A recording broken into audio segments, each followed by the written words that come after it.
Osiris.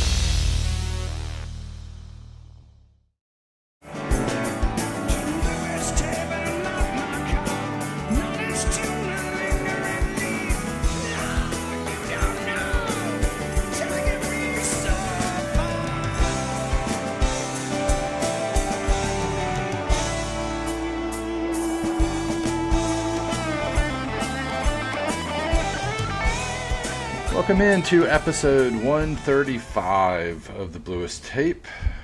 I'm Harvey Couch. That's Jeff K. How you doing there? Doing all right. How about you? I'm good. It has been it's been a busy few weeks really. We've been a little quiet on the uploading front, but we've got a great show today. We're gonna have a great show today. Should we be transparent with our audience and tell them that this is actually the this is 135B? Right. Rev 2, Mark 2. Yeah. We recorded a segment which we'll play later in this episode with Mike from Guest of the Year, the great Grateful Dead game show podcast. Had an awesome conversation with him, and then we did sort of an intro, and then I just was unable to get the energy up to edit it and post it, and so that intro became very stale. We talked about college basketball, I think, a lot. We did. And we did nail the finals, I will say that. I think I got the winner, right? Did we already talk about this? I don't know. Yeah, you got the winner. You got Florida. So we're going to redo it because it just was going to be a little out of date, and we've got a lot of stuff to talk about in the world of news, Panic news and other band news. I just thought of something else that I need to put on our list of jam band news that we should cover. So we want to kind of get everybody up to date on things that are happening, and then we'll have the segment with Mike later this episode, and then. We've got another special guest in the works for our next episode. Do you want to talk about that?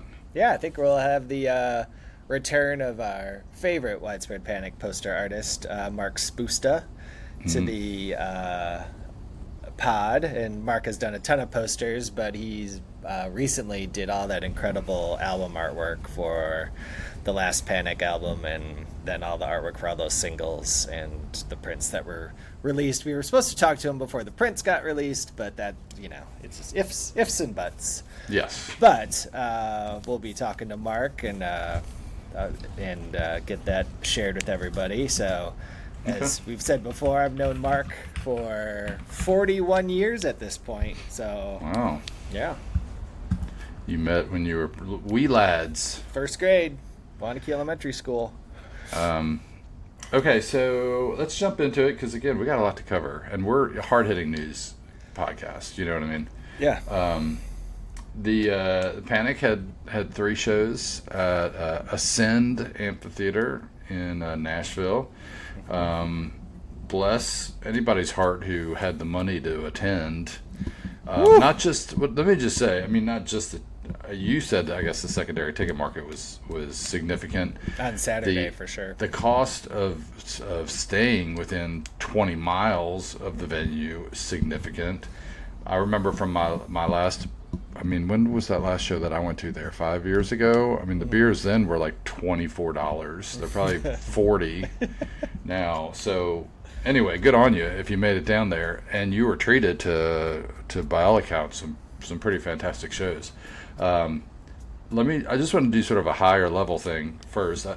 Did you listen to much of it, like live or I listened on tape to delay? All of Thursday in the car. On Friday morning, I drove to Knoxville. So originally my plan was to go Thursday night, but pushed my trip out a day. And then listened to all of Thursday in the car, driving to Knoxville, and then listened to the second set of the Friday Night Live, and then listened to all of Saturday night driving home from Knoxville. So I listened to a lot of it.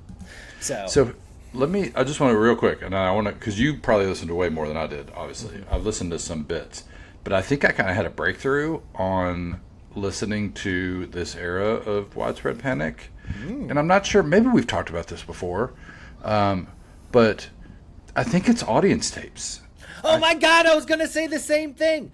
I'm 1,000% serious. Yeah. That is my top. I'm dead serious. My top note upper corner was Charles Fox. Yeah, Charles, yes, and maybe it's just his tapes because that's the exact same source. Oh my God, I got chills. Oh my God. No, legit, and look, Nugs is great. I highly recommend anybody who likes to listen to live music. You've got all the, they do live streams. It's amazing. You've got the whole Goose catalog. My Morning Jacket now, we'll get into that later. All their stuff is now going up. All the Dead Dead Archives, Panic Archives, great stuff. But if I'm listening to a tape of this band, I think I'm going to Panic Stream or re-listen. At least these shows. I was like, holy hell, I can listen to this. This is, and I don't know if it's just how Jimmy sounds in the room versus, through the board. But it sounded great. And just hearing the crowd into it, it was fantastic. So my 2 pennies. You can take a nickel if you want. It's like, you're so right. Because my thing I was going to talk about was the punch of Send Your Mind on Thursday night. Yeah. Was legit. Yes. And so again, like I scrolled up and I was like, oh, it's Charles's tapes. And Charles has been taping, I think Charles first started making the Heat probably in 2000. I feel like that's what maybe 99. I know that those Myrtle Beach 2000s he did are top notch. I'm sure there's others before that. Because he did those Shep's Tubes, and then he's always done MK21s, and like his tapes from New Orleans 2000 were like the total shit. Maybe we need to have him on the show and tell him that he just saved Panic 3.1 for us. But man, it was punchy. Schools was right where it needed to be, and it had a level of warmth that I hadn't heard, and it was like, oh, I can turn this up now in my rented Nissan Sentra, and it sounded so good. And the Daniel Donato stood in the first night was really good. I think he and Jimmy play great together, and Donato fits in really well with the band, and everybody kind of slides in behind, and just the set list was cool, the playing was great. JB sounded like JB's supposed to sound too, and I think that also is different in the room, because Friday night and Saturday night I did listen to the stream, and it was night and day. It sounded like a totally different band. I don't know if it's the PA, and I think Dwayne sounds better. You know what I mean? It's just everything is just kind of sterile on those boards. It's just I think in the board, the mix, Jimmy is so high. Jimmy and Dwayne are so high in the mix on the board.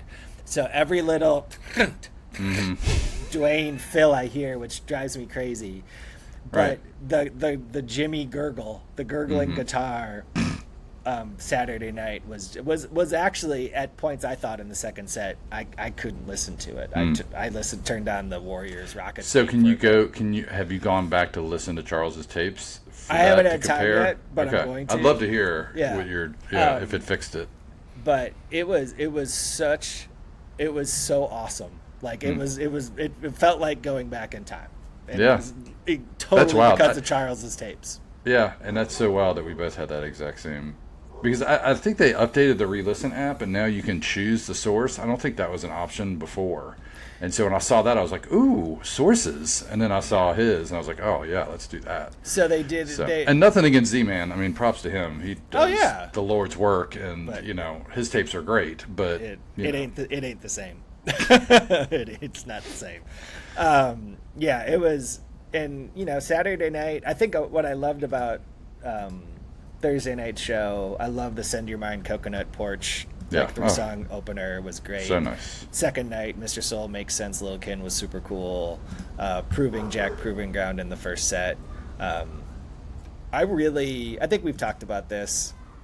We have our songs of the new era that we kind of are about. I gotta say, King Baby is, I think, probably like my song off this last record. I really like it. Yeah, it's good. I'm always a little.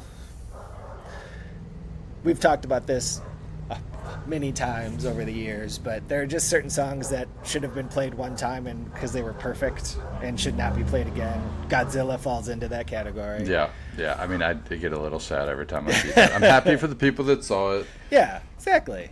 I'm sure they were excited, but yeah, that needed to be a single moment in time. Not the same. And same with Black Sabbath. I don't know that needed to come back after '92, but that was so. And then the third night, the stuff with Jared Walker was really good. So do you here's a serious question. I mean, Matt Mundy on the pod last episode talking about playing mandolin on Picking Up the Pieces, and now Jared Walker. I mean, do you think it's a coincidence, or do you think we willed that into existence? We willed that all into existence. I mean, we've got Memphis Angels trying to get Mike Smith on the show for us. So I think they're telling Mike, all about us. I'm sure. But that was really great. And then I picked up the second set in Barstools, which was nice. And then I got lost and severely disinterested during Blue Carousel Bears Gone Fishing. I'm not alone. Yeah, that would have been especially, I mean, if you're there and that's a third night, I mean, maybe that's just everybody just take a little break, you know what I mean? Go, good seeing Blight. I don't know, was thinking about Blight earlier in my drive, and then it came on, so that was cool. Halloween Face, it ain't happening for me. Okay. I mean, I would put it in the middle tier of the newer songs. It's not. I don't find it offensive. I don't like the. I just don't like the. The crunch. I don't. It's too much. Too much for me. Fair point. But it sort of, was a harbinger of what was going to come. Guild Splinters was nice. The drums again. Drums does not sound good on the soundboards. It just it doesn't. It lacks that. I think that the drums need space. The drums need space to vibrate. And that's for sure. And then again, God bless Dave Schools, but I don't need to hear him sing Black Sabbath. That's just me. That's fair. Okay, well, good takes. What I was going to say is on the ticket market, Thursday night when I looked for tickets, lawn seats were $46 on Vivid. I was like, okay, that's cool. And there was actually seats. Vivid? Isn't that, I mean, can you not go to Cash Your Trade or? I have Vivid on my phone to look for Grizzlies and Tigers tickets. So that's just what I use. I have nothing to trade. I don't have it's not. It's just cash. It's called Cash or Trade, but it is generally it's face value tickets. I have no DATs. Nobody wants DATs. And then you have Bluest Tape stickers. Get some slaps. We do.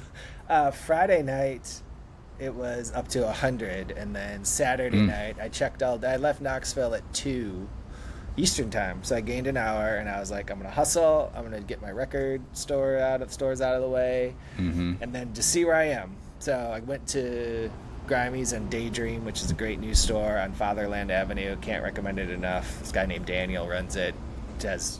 It's high end stuff. It's not no cheapies, but super cool stuff.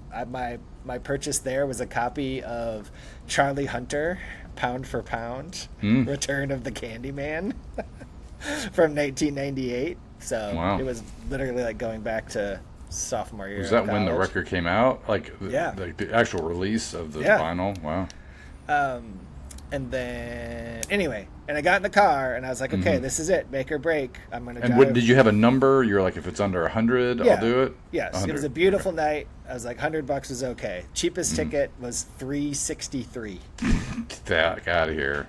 It's like, nope. You weren't going to go down there and see if you could. You spend $40 to park to see if you get a miracle. No, definitely not. No, right. I mean, if there was a cheap ticket, I would have gone and put up with it. And last time I went to Ascend was for my morning jacket, and kind of had I had a good game plan for parking then, and so I think I was going to try to reboot that. And but yeah, it just wasn't going to happen. So yeah, like you said, kids out there, if you can afford it, Good on you. Okay. Well, I'm sorry you couldn't make it happen, but that's sometimes okay. those things are meant to be, and sometimes they aren't. Well, you know what? They're going to be playing up the street 2 nights. Yeah. So, hey. Announcements. We teased it last episode, right? Or maybe that was the one. Maybe that was round 1 of this recording. But it was yes. They made the official announcement of the Mempho Festival this October. They did, and the leaked information I had was 100% correct. So shouts to the bartender who had it written on a piece of paper and gave it to my friend because he knew.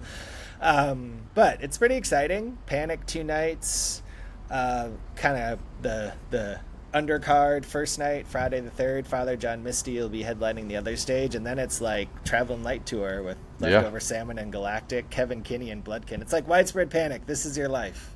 Yeah. I mean, amazing. that could be. You could get some really cool sit-ins that night. I hope right? so. Yeah. You know? Second night, the 4th, Panic again headlining. Flaming Lips will be headlining the side stage, which should be a riot. Lucas Nelson, Mavis Staples, so that'll be great. Have her in Memphis for the first time in a minute. And the Far Side. Okay. And then Sunday night is Country Night. We got your boy Tyler Childers and the great Sierra Farrell, Charlie Crockett, and Lucero. So that should be... That's a night to put on your cowboy boots and your big hat.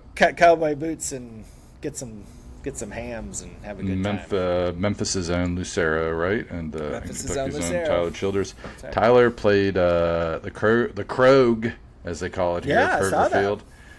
Filled it up. I was like 50-some thousand people, and he's of all the bands, he's the biggest draw. Oh, for sure. At present, like without question. And it is wild. They always talk about this, but it was not that long ago that dude was playing for 250 people at Al's Bar in downtown Lexington. Yeah.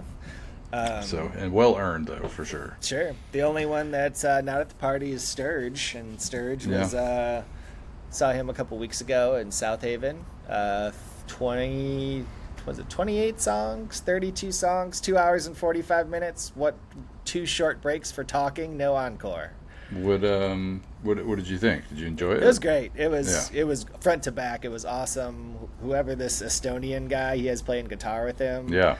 I think is Lars. Is it Lars? Yeah. No, it's not Lars. No. But he used to be in Driving and Crying way back when. Oh, really? Oh, okay. But he's fantastic. That dude rips. He I think I love Sturgill as a guitar player, but he's much better when he's got another dude to play the lead, and he can just throw in a lick every once in a while to kind of and he can still rip a solo, but it's so much different than the last time I saw him. But his band is great. The bass player and the drummer have been with him forever and will be with them probably till they all die. Miles Miller from Woodford County, right down the road. Miles Miller's great, man. Yeah. He is solid as they come. So it was a fun show, and we got there, and it was one of the most old person decisions I've made, which is you go in and you scan your phone or whatever, you put it near the reader.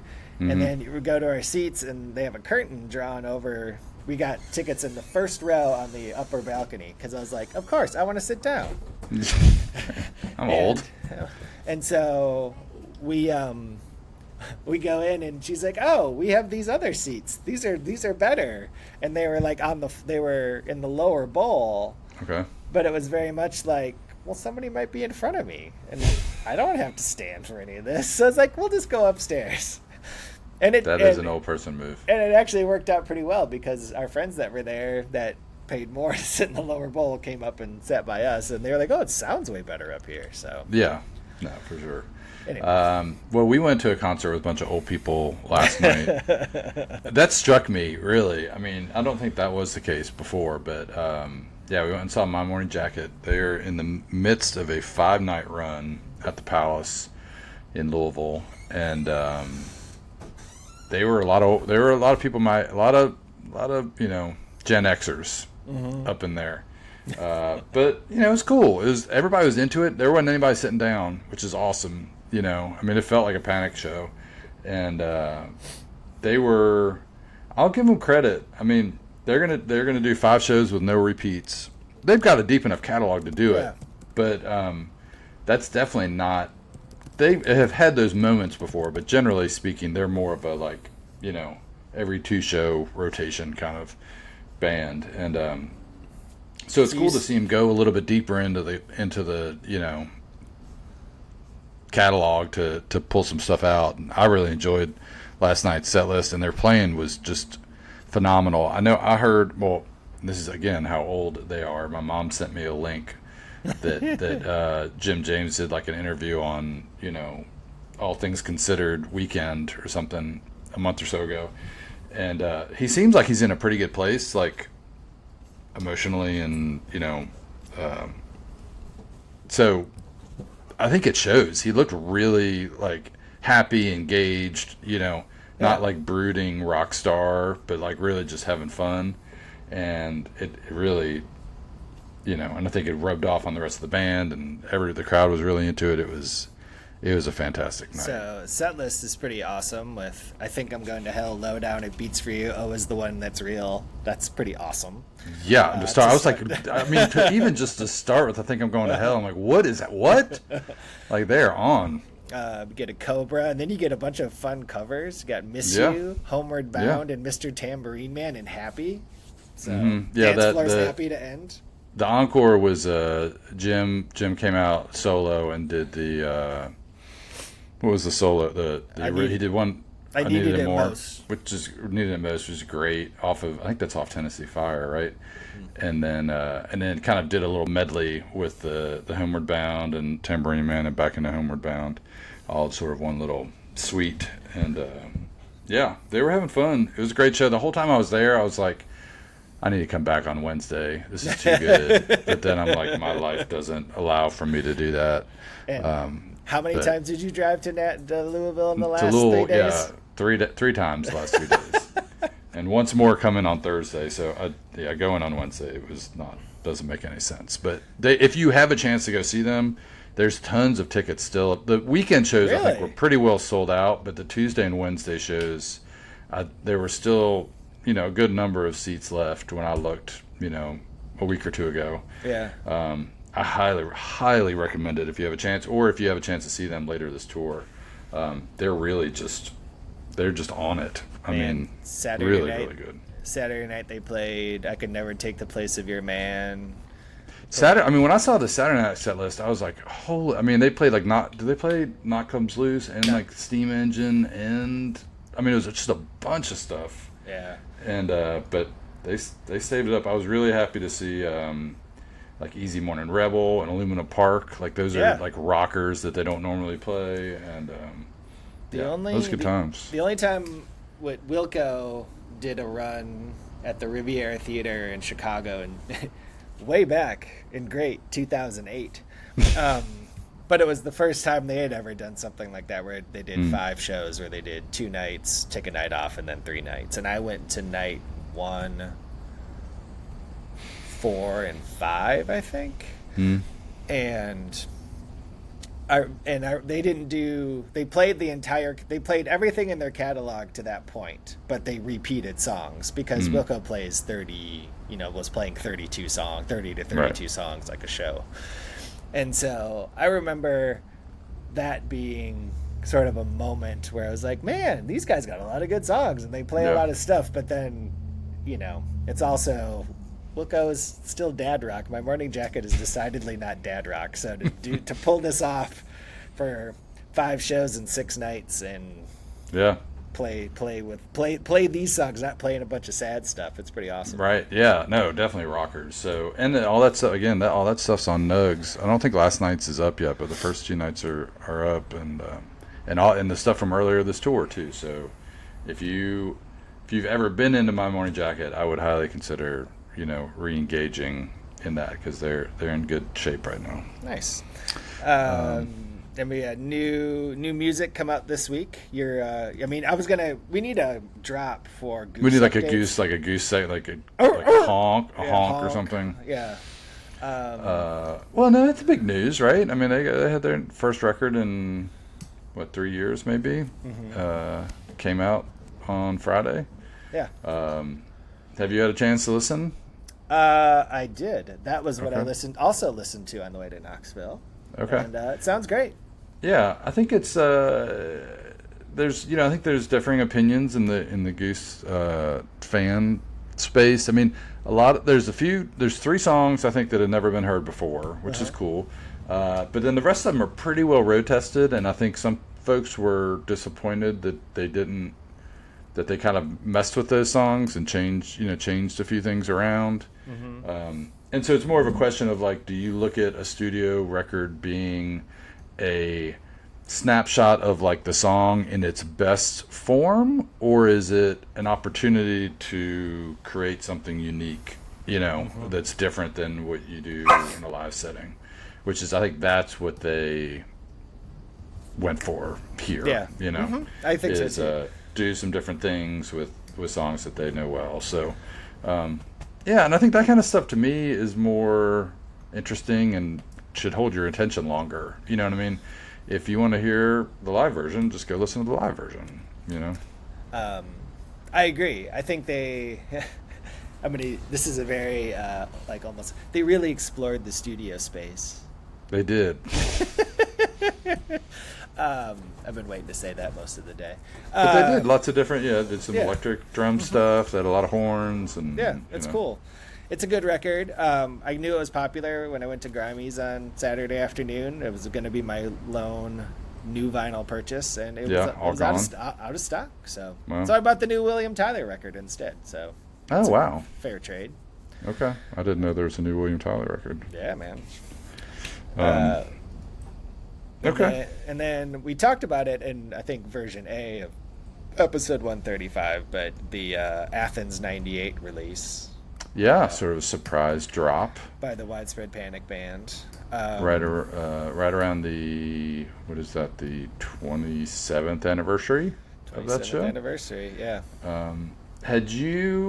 I feel like I had certainly heard that stuff before.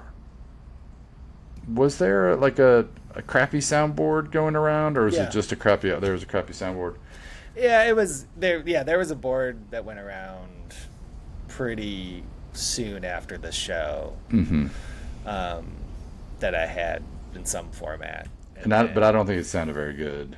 And it didn't sound very good, and again, I think it showed the limitations of soundboards when they're not multi-track soundboards, right? And they're not mixed professionally, right? Yeah.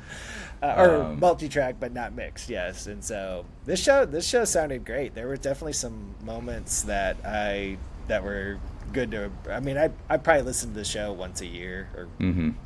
Well, and just to hear the stuff that wasn't included in the official release, right? There's some really good stuff there, and it still blows my mind that they take the opportunity.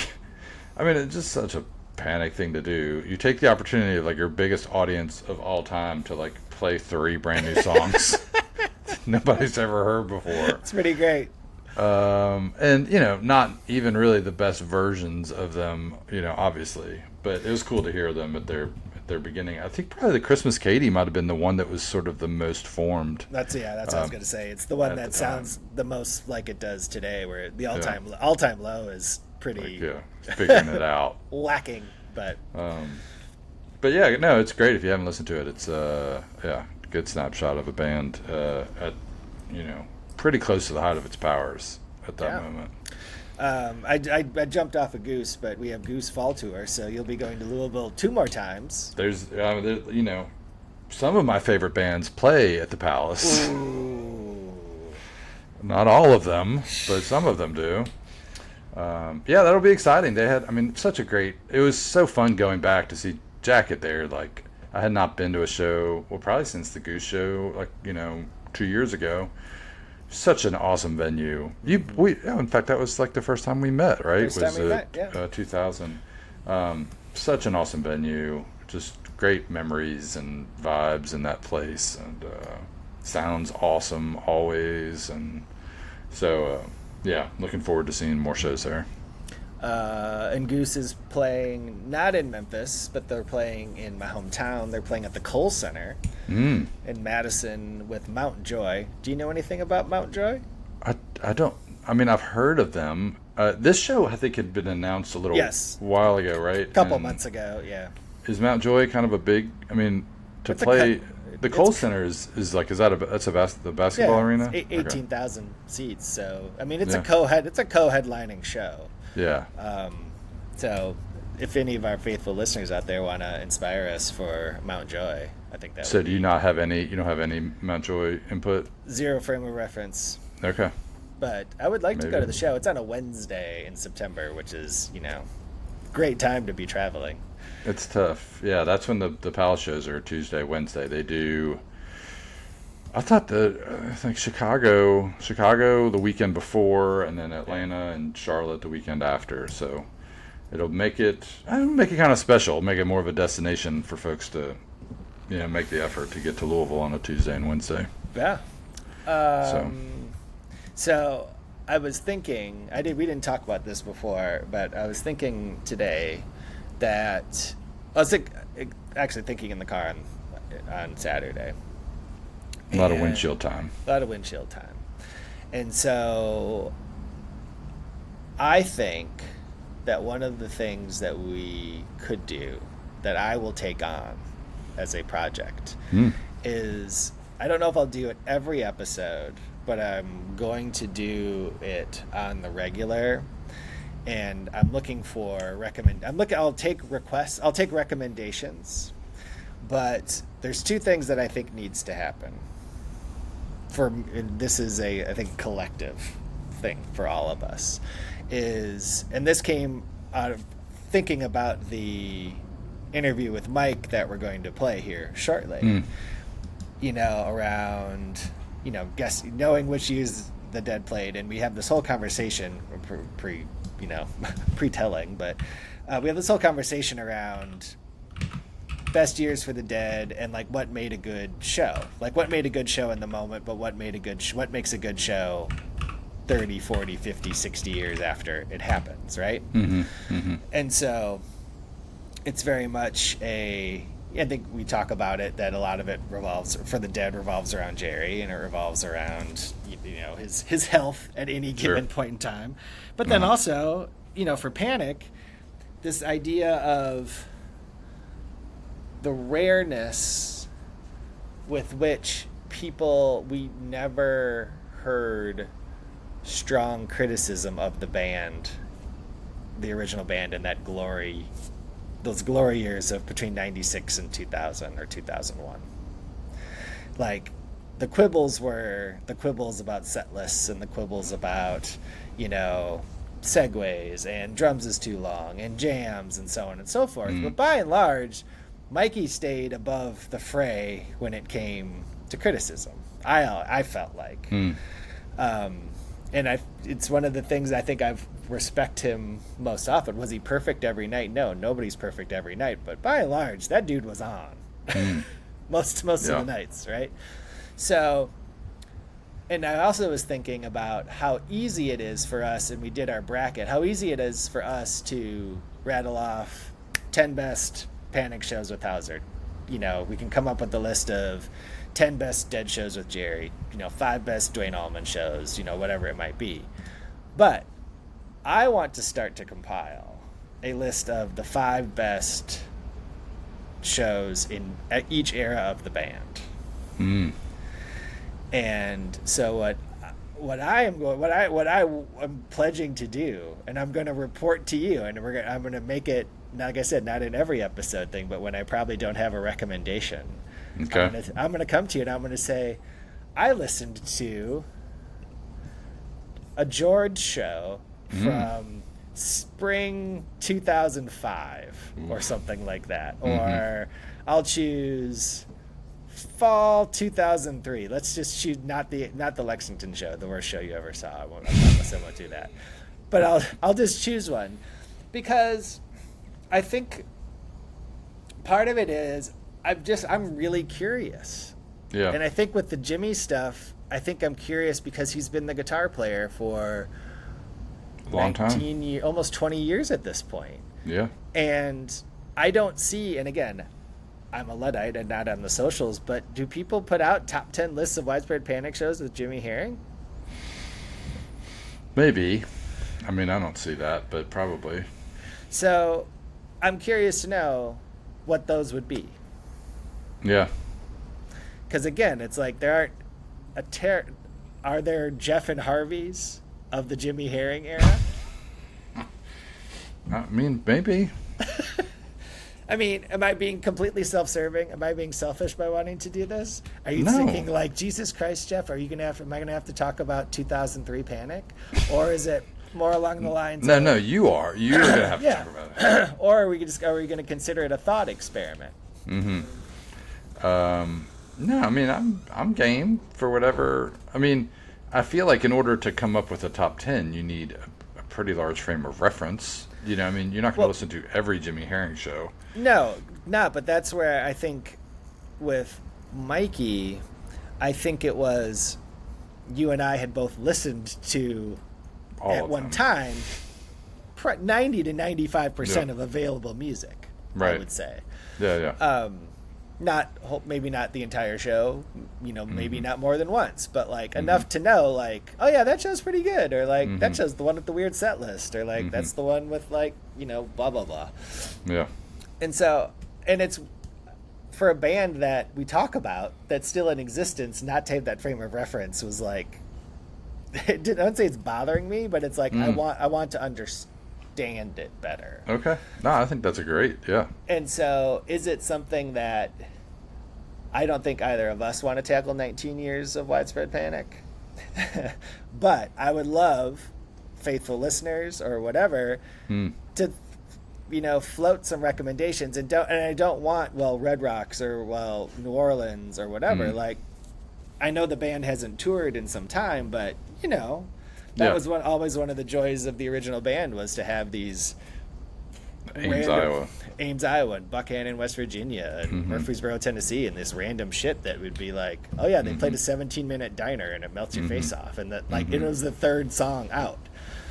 So anyway, I'm just curious to know if that exists, because listening to those shows this weekend, that's where I was like, do people talk about this band like we talk about our band? Right. Yeah, I don't know. Maybe not. Maybe not. I don't Maybe know. they're busy. They're watching TikToks. They're busy watching TikToks and don't have time to, Yeah. think of sitting. I mean, maybe I was the luckiest person in the world to have 6 hours of solo car time this weekend. So Well, yeah, that's up there. yeah. Anyway, thought it. okay. So sorry to I like sorry to take up everybody's time, but next No, it's a episode, good idea. I will report back with my first George McConnell show. Okay. Well, that's great. Now, do you have a recommendation for the people this week? So I do, and it's actually a place. Okay. And I'm not taking money from this business, but it's a favorite stop. And for those of you that, if you have children or you're just young at heart, the McKay's chain of bookstores, used media stores, and there's one in Nashville, Knoxville, and Chattanooga, are, to me, must stops. They have records, they have DVDs, they have used toys, they got Legos, they have more books than you've ever seen. It's incredibly well run, it's incredibly efficient. If you're looking for records, some of the stuff they have, you look at it and it's like, well, that doesn't make any sense why that Led Zeppelin reissue is $37. But at the same time, you can find like super cool weird jazz records or like the entire Newgrass Revival catalog for $4, right? And so I always see something interesting. I always see something I've never seen before, especially with regards to like bluegrass records. And so found the couple weird like soul jazz things that I'd been looking for and passed up, and it got it super cheap. So anyway, it's McKay's. It's the only record store that I can go to beyond the shadow of a doubt where my kids go, yay! Nice. Well, that's a good market. Yeah. So that's my McKay's. Exit 199, I-40, headed out of town on the west side. All right. Well, I'll be down in Knoxville in a few weeks for graduation, so maybe I can pop in there. All right, this is I'm not sure if I don't know if this is up your alley or not, but it is a Netflix documentary series called Bad Influence: Okay. The Dark Side of Kidfluencing. Have you seen any trailers? Oh, it's awful. It is awful, like awful, or awful entertaining yet awful.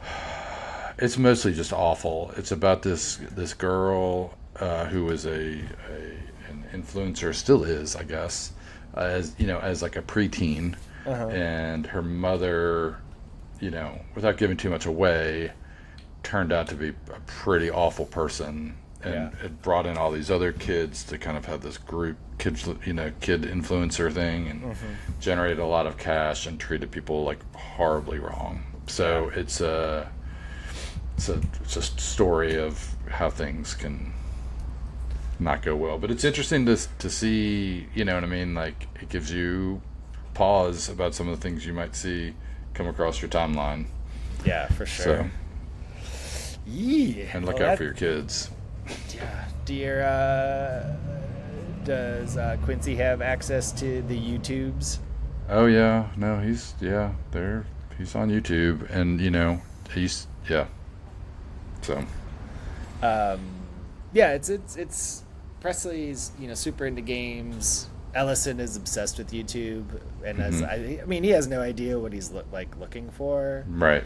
But then, so there's that. This is so random. There's an Applebee's commercial where they play Enya with like these new skillets they have, and he started singing along to the Enya song, and I was like, I've never seen this commercial before. How do you know it? It's like, oh, they use this song all the time on YouTube. Wow. Then did you guys go to Applebee's that weekend? We did not go to Applebee's. No, we did not. We chose to stay home and not feel good in the neighborhood. Eat good in the neighborhood. All right, one last thing before we get to our interview with Mike. And I don't even think we have enough time. I was going to bring up Shedeur Sanders, but did I see? So Fish won the fan vote for the Hall of Fame. We talked about that, but then they did not actually get in. Has that happened before? I feel like it has. Yeah. That seems kind of harsh. Like, why do that if you're not gonna? The Rock Hall is not on the level. Yeah, that's pretty clear.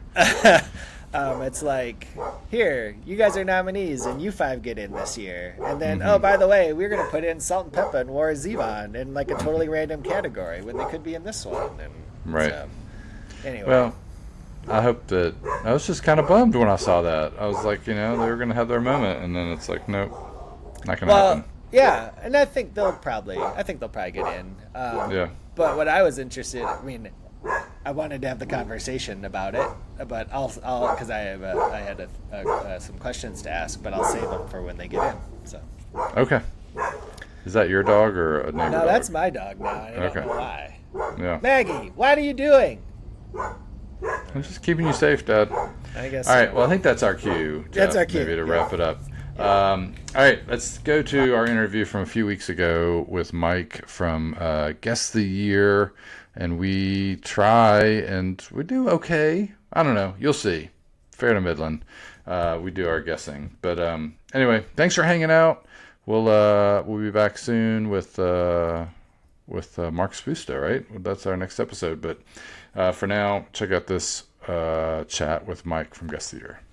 All right, we are joined now by celebrity podcaster Mike McClure.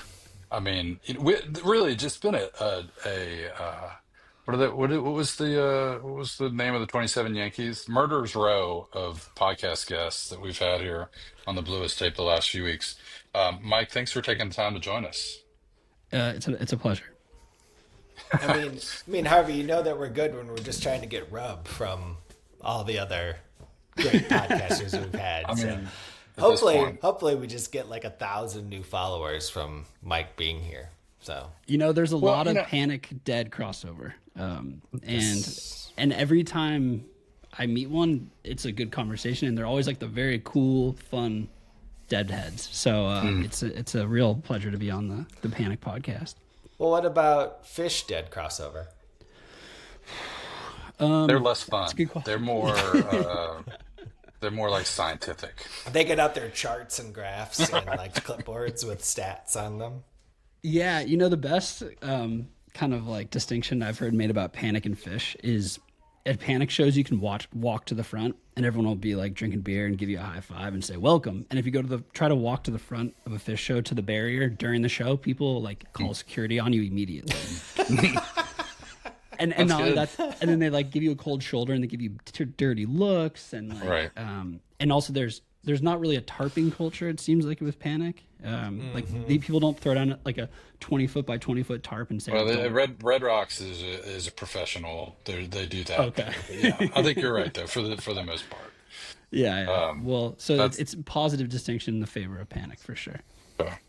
Well, so you host a show called Guess the Year, which combines two of my favorite things, which is trivia and the Grateful Dead, right? And so you essentially you play unidentified segments of Grateful Dead music, and the guests guess what year it's from, and you try to get the closest, and it's sort of a contest. And you've gotten into where you have really like sort of famous like what do you call the people who like curators, right, of some of the music, right? Yeah, so I don't choose the music. I have at the beginning I did, and I realized that I was out of my depth. So then I started inviting people to come on who were kind of notable Deadheads, and the reason this role developed is because I wanted these notable Deadheads to come on, but they didn't want to guess the years because they built up this entire, in many cases, a livelihood that revolved around them knowing a lot about the Grateful Dead.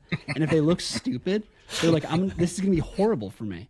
Yeah. But I will choose the songs and have other people guess. So I'm like, okay, like that's fine. And in the end, it ended up being a good thing because they chose cuts that I never would have found because I really like the Grateful Dead, but I've only been listening for like 7 years. Some of these people have been seeing them for 50 years, like seeing derivations of them. So yeah, the curators they add a lot to the podcast for sure. I think it's cool. Oh, go ahead. Well, I was going to say, I think it's cool to hear all the different eras because they're not necessarily placed. I sort of always kind of go back to all the shows that I've listened to so many times, right? And so then you hear something from some era that you don't listen to much. And you're like, man, that was really good. I want to listen to that show. So it's a great way to discover either years and eras or even just shows that you hadn't before if you're really into the Grateful Dead.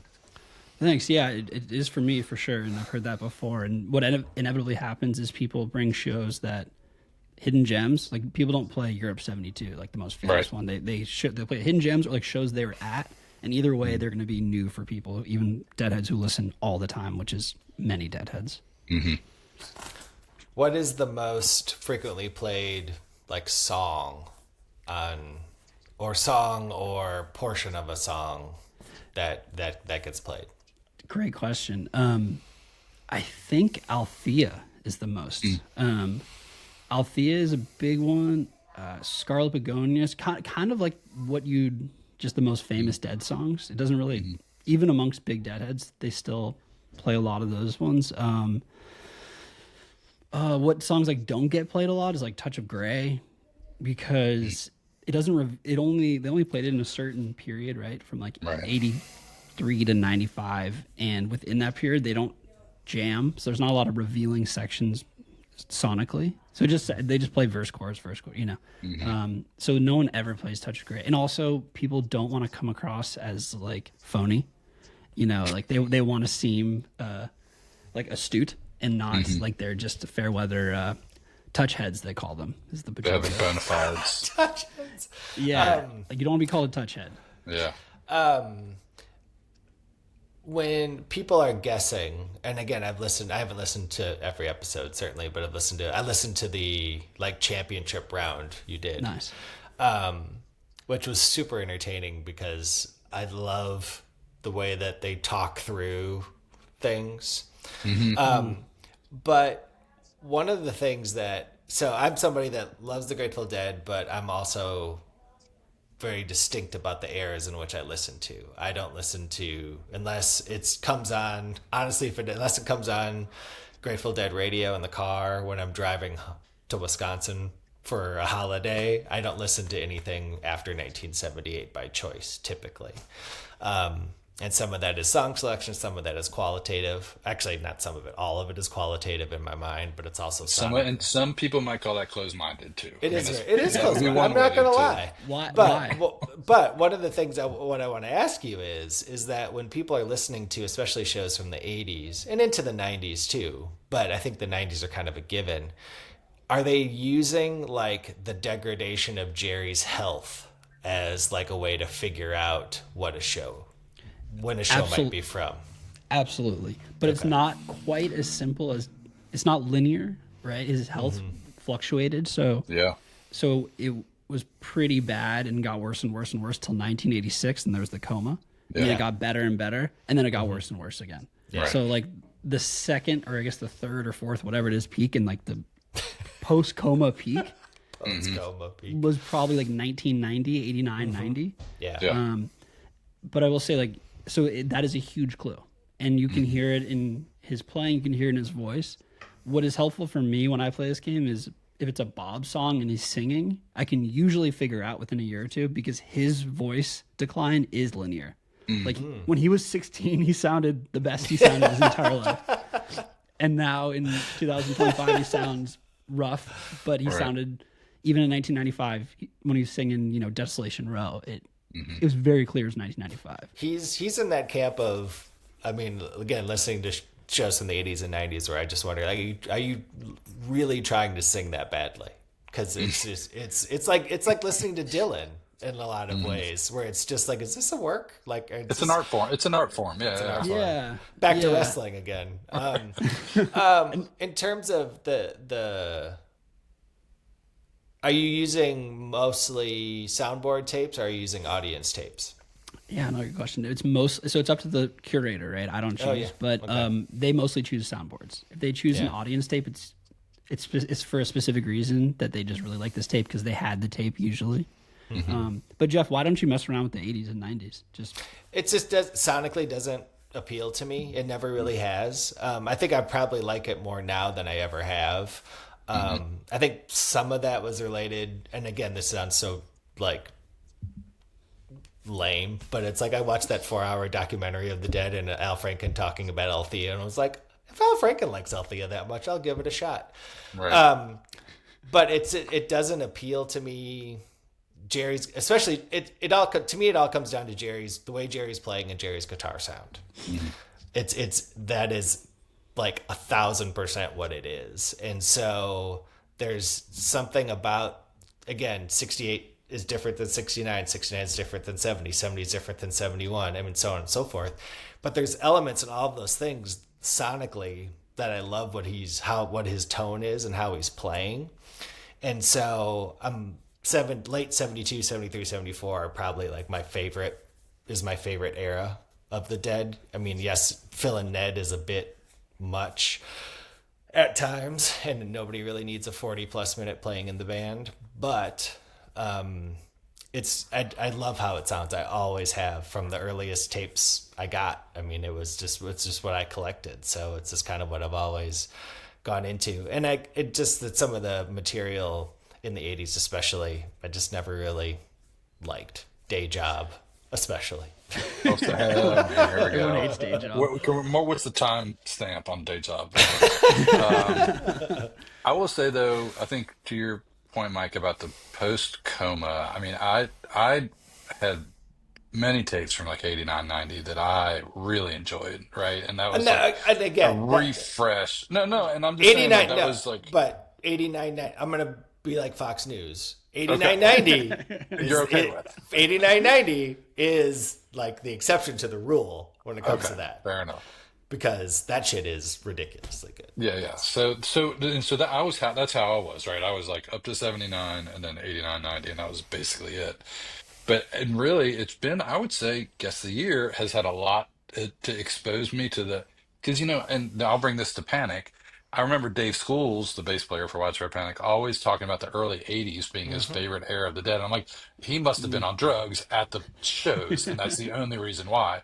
But I will say, having listened to stuff on Guest of the Year, I was like, there's some really cool stuff happening in the early '80s. You kind of got to get over, some of the flubs and some of the, I mean, but Jeff, that's a lot of what we like about Panic, right? It's like, it's not a perfect diamond. You know what I mean? They're rough edges, and you kind of got to work your way through. And the moments that are of brilliance are like even more valuable when you kind of got to go through all those stuff.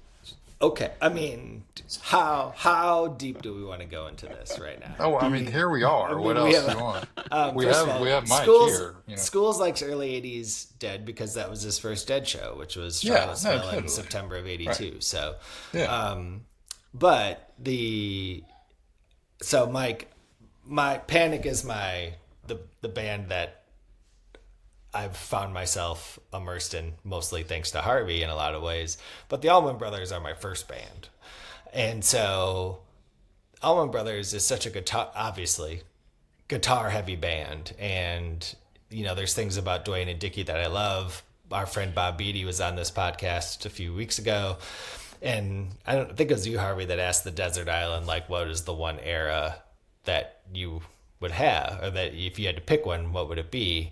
And Bob chose 96, he chose Derek and Jimmy, but he chose 96, but I chose 72, which was the 5-man band, which is Dickie. And the reason why I chose that was because I am just so completely enamored with his guitar sound and how he plays in that moment. And so I think that's what it comes back to, is that I'm so guitar heavy. Everybody else in the band is sort of superfluous to me other than Jerry. And if I don't like how Jerry sounds, I don't care. But I know enough to be dangerous about a lot of things. And I love it when Phil sings, and Phil bombs are, great. But Mickey Hart didn't need to be a member of the band after 1974. The band was fine. And then I'll just let Mickey back in the band. And now we have the bar. And but he's going to live till he's 100 years old, and he's still going to be playing at the Sphere. Yeah. The Beam? Right. Or the Beam. Sorry, the Beam. Yeah. The Beam. It'll be Mickey and Bobby and some cats playing the theremin at this point. Well, that makes total sense. And that's what I love about the Dead, is everyone can appreciate them in different ways. I will say you're in good company. A lot of people... especially cerebral types, to doff my cap to you, Jeff, is 72, 73, 74, mostly 73. They that's all they listen to. Yeah. And they'll tell me that sometimes privately, they're ashamed of it. I don't listen to really. I had to edit out one guy who's on Sirius XM because he was bagging on the 80s as well. He's like, I probably shouldn't say it. He's like, I don't listen to this. I completely understand. I listen to it. When I listen to Dead, I'm not musical, and I think that's why I'm able to just enjoy it all. Because, really? No. Oh, your record collection's pretty solid, dude. Mm-hmm. No, we both of us. The instrument that we play is the stereo. Yeah, exactly. Yes, the needle drop. That's what I do. Yeah. Okay. Well, that's impressive then, that you can pick out Jerry's, guitar like that. But. Oh, well, the way I enjoy it is, so even if I listen to and first of all, I'm not masochistic. I don't listen to bad 84 shows, I'm not that into it. Some people do, and I respect it, but I don't. Yes, they do. I go by the star system on re-listen. If it's a 4.3, I'll throw it on. If it's a 2.2, I do not listen to it. But the way I imagine it, even during that period, is it's almost if from 65 to 95 is a movie. So this is a slower scene of the movie, but it's still part of the overall movie, and I don't skip scenes in movies. It's part of the story, and I love the story of the Grateful Dead. So I can imagine, Jerry's playing like shit because he's, strung out, or Phil's, on coke, or Brent's trying to learn his place in the band, and I can pick out those storylines, and that's what I listen to, kind of. I think what's interesting is that, again, I didn't see the Dead either. So they played their last shows in between my junior and senior year of high school. And so, but it's about the time that I started listening to them. And when I went to college, you know, I had my massive coterie of tapes almost entirely Allman Brothers. Some did very little Panic because I didn't get into Panic until freshman year of college. But what was so interesting was that, you know, the people that I met, the tapes that they brought were, or that the tapes that I would listen to or at parties or in dorm rooms would be Soldier Field 95 because they were there. Fish Alpine Valley because they were there. Fish Dane County Coliseum Fall 95 because they were there. And that was all well and good. But I think what I learned early on, but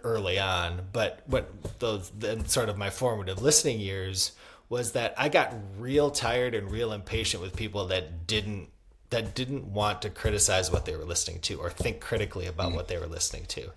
And so I got real tired of people playing 7/9/95 or 7/8/95 or anything from 95 and presenting it like, this is the end all. This is so good. Like these shows are amazing.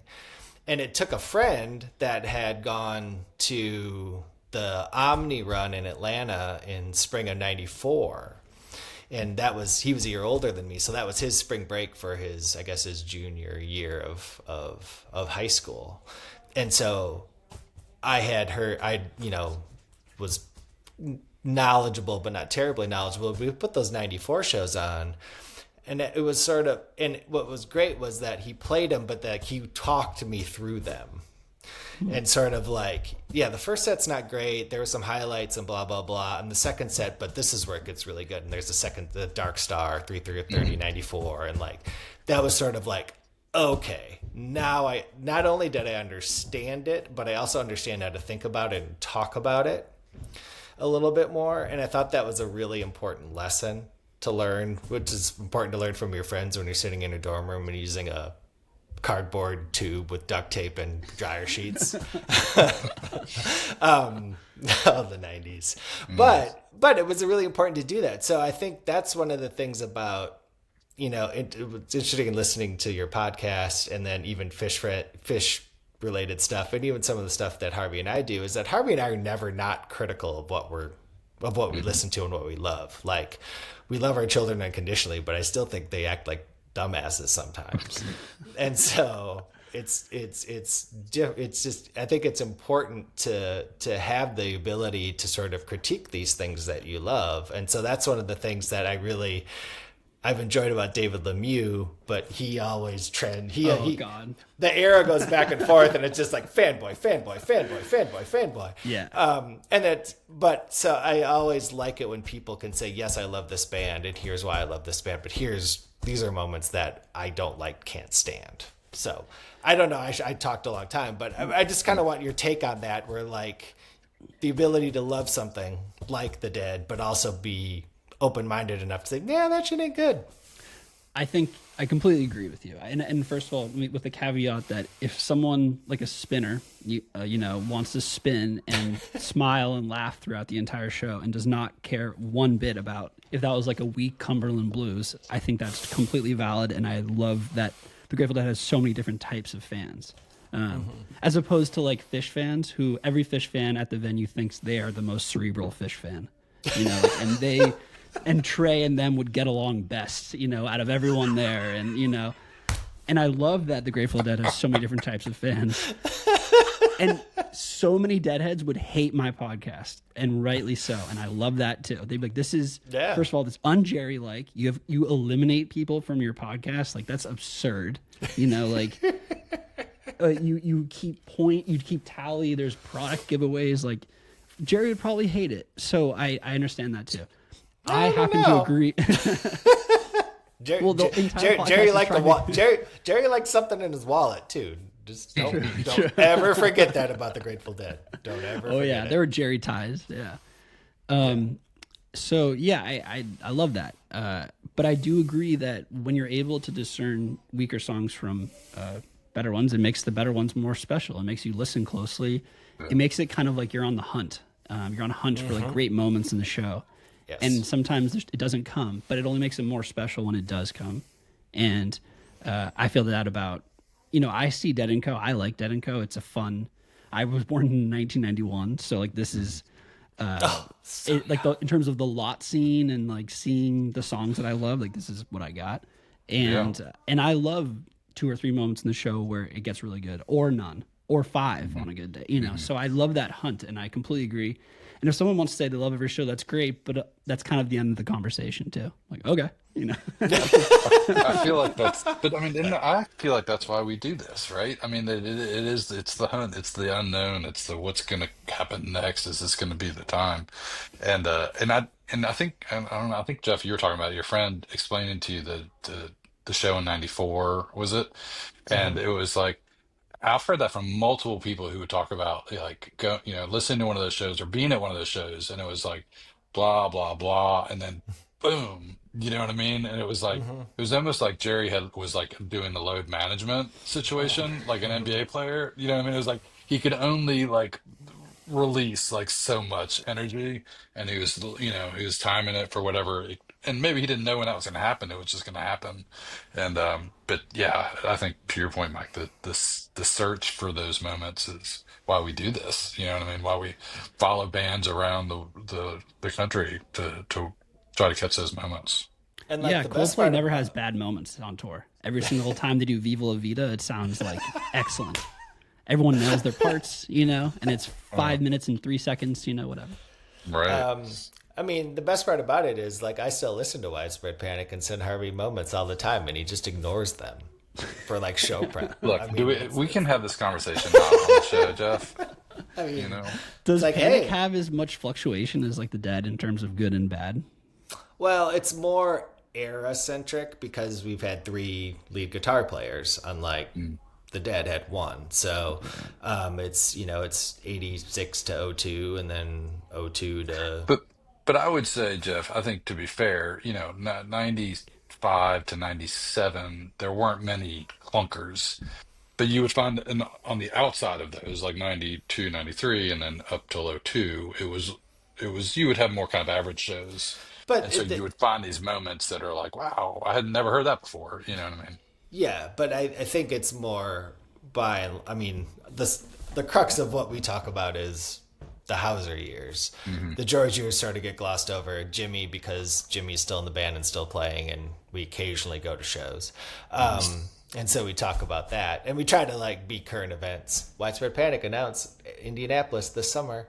August. I know, be there. Right. So see, there we go. We fulfilled our duty. But I think what the difference is that there's very, very little criticism of the main sort of sound of the band in Widespread Panic, which is Michael Hauser's guitar. Like, I wouldn't say it's completely infallible, but it's 95% for sure. Because a bad show almost never was his fault. And it because it was a level of consistency in his playing, his sound. And again, say what you want about electronics and sound and volume pedals and whatever else that made that possible. Health, one of them, and even when he was sick, he still was able to do what he needed to do until he couldn't do it anymore. Whereas with the Dead, it's and the Allman Brothers to some extent too, and especially with Dickie in the 90s, it's so dependent to me on one person. They're still dependent on one person. Like, again, the Grateful Dead is a band and the Grateful Dead is a unit, but it is Jerry Garcia to me at the center of that. And so, I mean, and again, I guess, tell me if I'm wrong, but how many times have people come on your show and said, "Oh, this show sucks because Billy and Mickey were off that night"? True. And so I guess that's what's really interesting to me about the differences in the bands. I mean, Fish is the same way in a lot of ways too. It's like, yes, it's a unit, but it's still Trey. Trey is still. Don't say that out loud, Fish fan. Oh God! Don't even give me the. Yeah, and as I was just thinking, as I was bagging on Fish fans, I really like Fish, and I'm listening to them more than ever right now. So that's why I feel comfortable teasing. But yeah, I see what you mean, and that's a good criteria to use: is who can ruin a show versus who can make a show. Because anyone can make a show. Yeah. Like there are shows when Billy in '73 especially was the best part of the show, but he couldn't ruin a show. No. So that's really smart criteria. I mean, I think it's so. I think that's what's interesting about it. So in a lot of ways. So I'm sorry I keep talking, but my next question. Mm-hmm. What is the one song when you're listening to a Dead show, any era, that you're like, skip? Okay, I don't skip songs. Never. Yeah, I was gonna, because when you talked about not skipping scenes in a movie, I was going to ask you, do you ever skip songs in a show? That is a better, not skipping scenes in a movie is better in the context of a show than like it. I used to, and then I like told some now friend of mine, this guy that was on the show, and I told him that I sometimes skip space when it's like 13 minutes long and it's Mickey and his beam, you know, literally licking his beam at times. And like that's what we're, you know, listening to. But you don't even skip space. Never. Not in the last like 3 or 4 years. Ever since he said that, I was like, I'm never doing that again, because like I think part of it is like shame for my own attention span. Like what? I can't sit here and listen to some static for 8 minutes. You know, who gives a shit? But also, I do think that a lot of these songs, a lot of the jams, a lot of the songs, a lot of the shows is a lot of like tension and release. And it is kind of interesting to be like, we're just building up tension here. And like, because we will need to see how they segue out of space. And no matter what it is, it's going to be good. It's going to be a ballad. It's going to be Sugar Magnolia. It's going to be interesting. So just wait and listen. And so I do not skip. But, no, that's great. It's like the White Lotus finale, just building tension. Well, and you know, but it's like it's almost unfair to just skip from whatever is into drums into that Stella Blue, because it doesn't work like that. Do you know what I mean? You have to. There's a reason why. There's a, you know, they don't make it straight from one to the other. So I totally respect that. And I'm going to try to do that myself, Mike. Even the 30-minute Panic drums and from 2001, I'm going to try to listen to those whole things. I mean, I guess when you're in the car with someone else and you're like, I'm not skipping this space, and they're like, what? Like, you have to draw a line sometimes. But I will say there are shows that I won't start based on this. I try not to look at the set list, but sometimes I just see it, and I'm not into Lost Sailor, Saint of Circumstance. Right. Yeah. So like, if that's like the crux of the show, that's like the real tentpole, then I sometimes don't start it. So. Yeah. If somebody came up to you at a bar, wherever, and said, "Hey, you're the guest of the year guy. I've got 3 hours to live. What should I I love the Grateful Dead, and this is how I want to go out. What should I listen to?" Oh man, I think about this a lot. I think about like what is the best Grateful Dead show, and how you know, for a while it was considered Barton Hall, like 5877. And then people be like, no, that's essentially like saying your favorite song's the touch of gray. Right. You know. Sugar Magnolia. Yeah. But I think that now I've come full circle, and I think the best show is 5877 Barton Hall.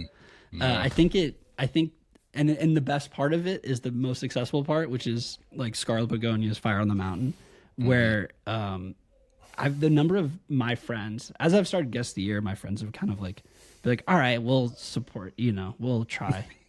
Like, whatever you have this podcast and like, and they like drinking and doing drugs, so they're like, all right, you're going to Dead & Co, like we'll come to. And then slowly gotten into it, but really what got them is 5877. And I really try to focus on that when I get, you know, there's some 73 shows that, like the RFK 73 shows, like fuck, that's so good.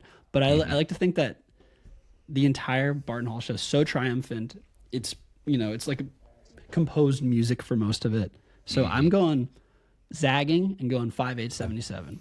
I dig that. I think you're going to get support from both of us on that. Right? Really? I mean, Jeff? so I mean, for me, for sure. I don't think, I mean, you go ahead and be a hater if you want to. No. That was the one that was what got me into it. I mean, and I always like would listen to it a little bit, and I'm like, like the Grateful Dead's fine. And then one day it was Cornell, and I was like, wow, that's it. So it's two things. One is that, I mean, obviously the performance is sensational, but there's always been a good sounding tape of that show. Yeah, that helps. So even if you weren't there, you always had a good sounding tape of that show, and that's been the case for almost 50 years at this point. So even if you had a 5th gen on your tape, Scarlet Fire still pounded. when you heard it at the start of the second set. So, Harvey, I did have a 5th generation like TDK of that. I mean, it was like the worst thing ever. I always had it on XL2S, Harvey. I mean, that of course you did. But that bass though still shone through on that Scarlet. And I think the same could be said. I imagine it's this case for Fish too. But I mean, if you talk about Panic's like pantheon of like the greatest shows ever, they're going to be the ones that were like had the best sounding tapes, right? Or they had early soundboards that were circulating, 4396 or 5797 or any of those that always stand out. Did they allow taping? Yeah, like explicitly. Yeah. Okay, yes. For sure. Yeah, in fact, well, I mean, not anybody listening to this show knows this, but Sam Holt, who we had on a few episodes ago, who was like a member of the band's crew later in his life, but early on, I mean, he was taping the band in like bars all around the Southeast, which was just to me mind blowing that somebody had that much like forward thinking to know that this is really important that we document this, and thank God that he did. But yeah, it's cool. So Harvey, is 5877 your show? Like your I think it might be. I mean, there's lots of other great ones. And if I had 3 hours to live, maybe I might pick something different just for like variety's sake. But I guess my answer more to like what would be the show that I would play somebody to get into the Grateful Dead, then that would for sure be it. So the correct answer is always 5777 Boston. Sorry. You just have to. I mean, you always have to. It's like, well, 5877 is good, but really 5557 and 59. It was 59. 59 helps the Frank's opening. It's amazing. Helps the Franks. Yeah, 59. I mean, mine is always 21573, which is in my hometown or Madison. So it's the second show of the 73. So it's the second versions of a lot of those songs that are on Wake of the Flood. But it's like, Here Comes Sunshine opener, and then it's like the massive Dark Star Eyes China Doll, and it's like to me it's always about those moments. But like that's a show that even I've heard it I don't know how many times, had the tape, but even if it's on like again on Sirius Radio and it's on, it's like ooh. It's like I can listen to this every day. You always have time to listen to that, right? But it's like, oh, it's in the car, and so I think it's the that's always my show, and I think Harvey's right. It's sort of at this point we've got almost 40 years of Panic shows, and there's kind of a consensus sort of in there, just like there is with the Dead in some ways, and. I don't know the consensus on Fish. But I kind of want to. I mean, I have some ideas of what they might be, but do you know the answer to this at all, Mike? I mean, I think there was like some Dallas, Texas show in '94 where they did like an hour-long tweezer or something that's like historic. But did they do a Twee Prize in the encore too? I think they did. Okay. It came in and out like 4 or 5 times. It was a big thing. I feel like that's right on, because it's like whenever I hear a show about being epic, it's always in terms of scope. It's like they played 42 songs that night. I'm like, all right, great, but like, and it is insane. They played 3 sets, and they played till sunrise. But I'm like, all right, well, let's go, quality, not what quantity. What are the highlights? Yeah. Right. What are the highlights? Yeah. So we're gonna play the game here in a minute, but before we do that, what are you listening to now, Mike? Is it Dead & Co tapes? Is it? Never go back and listen to the Dead & Co tapes. It's an in-person experience. I made that mistake. No, there are exceptions to that, but for the most part, you never want to go back and listen to those. Yeah. Have you been to I assume you've been to the Sphere. I have. I went last year. Yeah, it was fantastic. But I will say, I went 2 nights. The first night I sat like in the seats that you're supposed to sit in, like 200s. Great view, low to the ground. And it was awesome. But the second night I sat in GA, and it's way better. Like one of the best parts of the Sphere is it's perfect temperature. There's like the bars like 30 feet away. You can come at showtime and walk to 20 feet from the stage because they control how many people are in the GA. in a way that like some like racetrack wouldn't, or like some infield, you know. It's really like really comfortable. You can get super close. So yeah, I enjoyed that more in the GA. And the scale too, right? Like I haven't seen, I've been in there, but I've not actually seen the show. But I would imagine that the band, you know, especially if you're kind of higher up, that the band is just so small in scale to the screen that you kind of, it doesn't even feel like you're, I mean, I know, I'm sure it feels like you're at a show, but it's just so different than any other that you've been to. But it's something different for sure. You're watching the visuals, and I think that's why it appeals to people. And I don't think this is a bad thing, but there's clearly like a lot of people are going to see the Sphere more than going to see Dead and Co. Sure. And so it makes sense because the Sphere takes up 95% of your vision. Right. Yeah, I think they're even doing well, right now they're doing like a 3D U2 show. So you go and you sit there and you watch the entire U2 show. I did that. Oh, no way. How was it? And it was unbelievable. I mean, it was so, it really, like, you had to almost remind yourself that you were not seeing a concert, because it felt, especially because of the scale, right? Because they are kind of so small, you can't really tell that it's not them. You know what I mean? Yeah. It was awesome. I was very glad that I went and did that.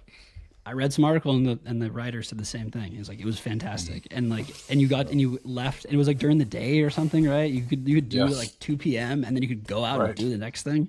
Like that sounds incredible. And I have it in good authority that the Dead are going to do something similar. And I don't think I would not go see it. It's like $100, right? Or something. Like, have a beer. Yeah, have a $35 beer. It's so what are you listening to these days? I'm listening to a lot of Grateful Dead still, especially as we ramp up. I'm about to start Guest of the Year again, and I like to like get in the. You know what really was? I've been working in my backyard. I got this like house in the backyard. It's just like apocalyptic, and so my dad and I have just been shoveling just essentially trash and bits of fence and like a broken toilet and all this crazy shit. And we just throw on the Dead, and we've been listening to that because we can agree on it. Okay. That's fun. So I've been listening to a lot of Grateful Dead, but that wasn't the case for a while. I got into Fish. But the way I do Fish is the Sirius XM channel. Like whatever the show is. Like I don't know if there's a narrative to shows like there is with the Grateful Dead, because I listen to it out of order. But I've been listening to, so it doesn't matter if I listen to like a 25-minute teaser. I don't care what was before that or after that, it seems. So I'm listening to a lot of Fish, a lot of Grateful Dead. I listen to a lot of Father John Misty. You guys know him? Sure, yeah. Cindy G, this guitarist, vocalist. My music taste is not very impressive, to be honest. It's pretty like, it's not like top 40, right? We're past that, but within this sphere, you know, I stay in like the surface level of the jam bands. Like you won't see me like a Spafford show, you know. Apparently this is, you know, we don't normally like stay current events, but apparently there's been a big Spafford thing. And if anybody knows, there were comments online, the band, I don't know if they're breaking up. I don't know. I didn't get deep enough to actually find out what was happening. I just know that there are things afoot in the Spafford world. We need a guest. Do you know, Mike? Can you tell us about it? We need a Spafford guest. Basically, I don't know. Again, that's why I brought it up, because I've been reading about them on Reddit. But basically, this guy left the band to go to rehab, and he thought his place in the band was secure when he was done with rehab, and it was not. And they replaced him, and he's like, "See ya." Okay. I love modern jam band drama like Goose. I love following Goose and all their shit, and all like they Goose keep kicking out good. drummers. And they all hate that everyone online hates them, and I love that. So yeah, I follow the jam band drama, but not so much the new music. Okay. Harvey loves Goose. That's a big topic on this podcast. I love Rick. Rick's the fucking man. He's really good because he sits in with Phil all the time, and I hear it. I've never even attempted Goose. I don't know. I just love the drama. So I have nothing negative to say about Goose. Yeah, I guess I put myself in the camp of like, you know, they're all human beings, and you know, if all my stuff was on Reddit, it probably wouldn't be great either. You know what I mean? Sure. That I piss off in the world. Yeah. But do you think that they treated these guys unfairly the bongo guy. Have I given my take on this? I mean, I think their original drummer probably wasn't very good, and so then they replaced him, and they had this percussionist because their original drummer wasn't very good, and then they got a good drummer, and then they're like, maybe we don't need this percussionist anymore because we have a good drummer. And I think also their percussionist was like maybe like doing inappropriate things with.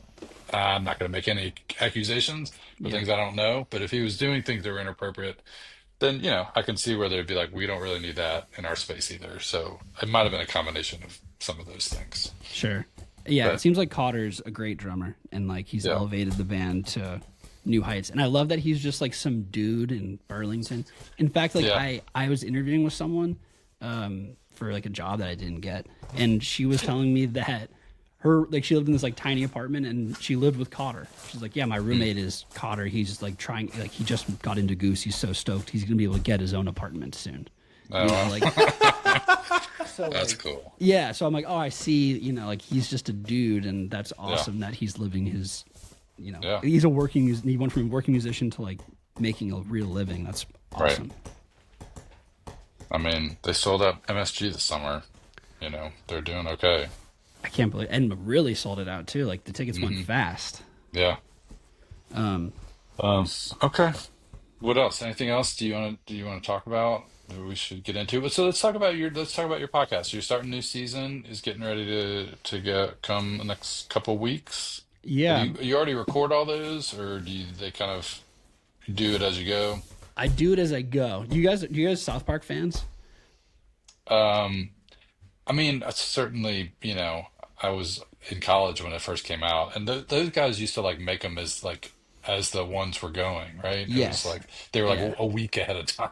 Yeah, they would do it in like 6 days, and that's not. I'm not making South Park episodes. I'm recording a podcast, but there are a lot of moving parts, right? Like there's at least five guests and scheduling, and I find that the pressure of it makes it, in the end, it makes the product better. And I have nothing to base this off because that's the only way I've ever done it. But I'm just like, all right, this is the way I'm doing it. So I have not started recording yet. There are no banked episodes. The other reason I do it week to week is, and we're starting this week. So I usually wait 10 days because I take time to edit it and master it and blah, blah, blah. Is that it's a tournament style like Jeopardy where the winner stays on. So I think it's cool when someone listens to the show for 2 weeks and this guy wins or woman wins twice in a row, and then they have to face them. They're like, oh my God, like Sean, like shit, like you won again, like, and they know everything about Sean because they had listened to his first 2 wins. And sometimes people do go on runs like that where they seem unbeatable. Like the winningest guest of the year contestant ever is this guy named Steve Erbauer, and people would like quiver at the sight of Steve, rightly so. He was like, he won like 8 times or 9 times, and it's really hard to do because there's no margin for error because everyone else is really good too. So I do it week to week, and we start next week with a whole slate of curators, and those I start to book ahead of time. Initially I just kind of like started emailing people at the last second. I'm like, can you do this, and we got a really fun slate. No Bob Weir, no Billy or anything. I wish I could say that, but you've had some pretty big folks though. You've had I mean, I've seen stuff where you've talked to pretty important people in the scene. Yeah, thanks. Yeah, it's become there aren't a lot of places where you can promote stuff in the Grateful Dead verse that are like like books. So people now come on and promote their books, which is cool because then I can get like really thoughtful people to come on and speak eloquently, and it makes they do like a lot of the heavy lifting for the episode. Like they're so interesting that I can just be like, go, Right. And yeah, we've had David Gans, we've had Jay Blakesberg, we were talking before about like Chuck Klosterman came on last week, like the cultural critic, and for like one of the most interesting guys to listen to talk about anything, but especially like sports and music. And he came on and I asked him all about why he doesn't listen to the Dead, because he's not a Deadhead, but he has this outside perspective, and he's like a big Kiss fan. But of course, like there was a good reason why he didn't like the Grateful Dead. He's like, I like structure. I deal in paragraphs and sentences, and I don't like noodling. And I'm like, I get, even though I totally disagree, I completely understand where he comes from. And Would he did maybe I don't know? Did you ask him who he thinks the greatest American rock band of all time is? Would he say Kiss I did or ask him. No, it was Beach Boys? no, it was like I think he said the Velvet Underground. No. Yeah, obviously, of course he did. I think he said the Velvet Underground and like, man, I forget. I think he did his top 5 even. Okay. But And Velvet didn't crack Underground. the top 5, I guess, right? No, I think they were number 5. Okay. And I think he might have been humoring me, you know. Right.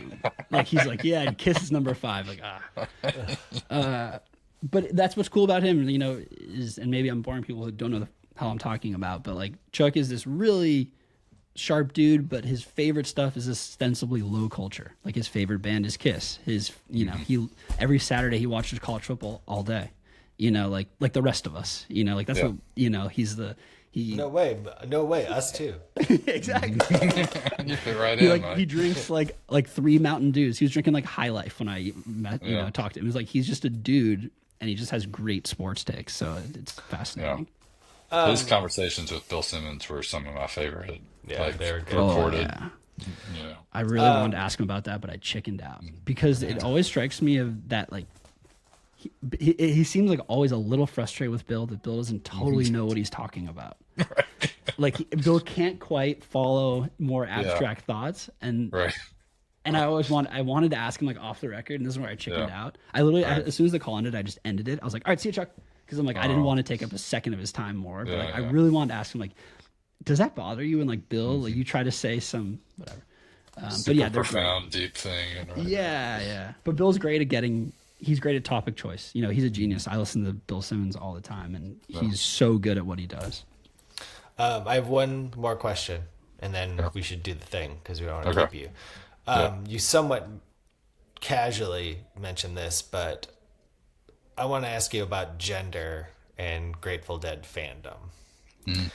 And so, can you talk a little bit about that? Have you had female contestants on before, but also just sort of like, what's your take on sort of the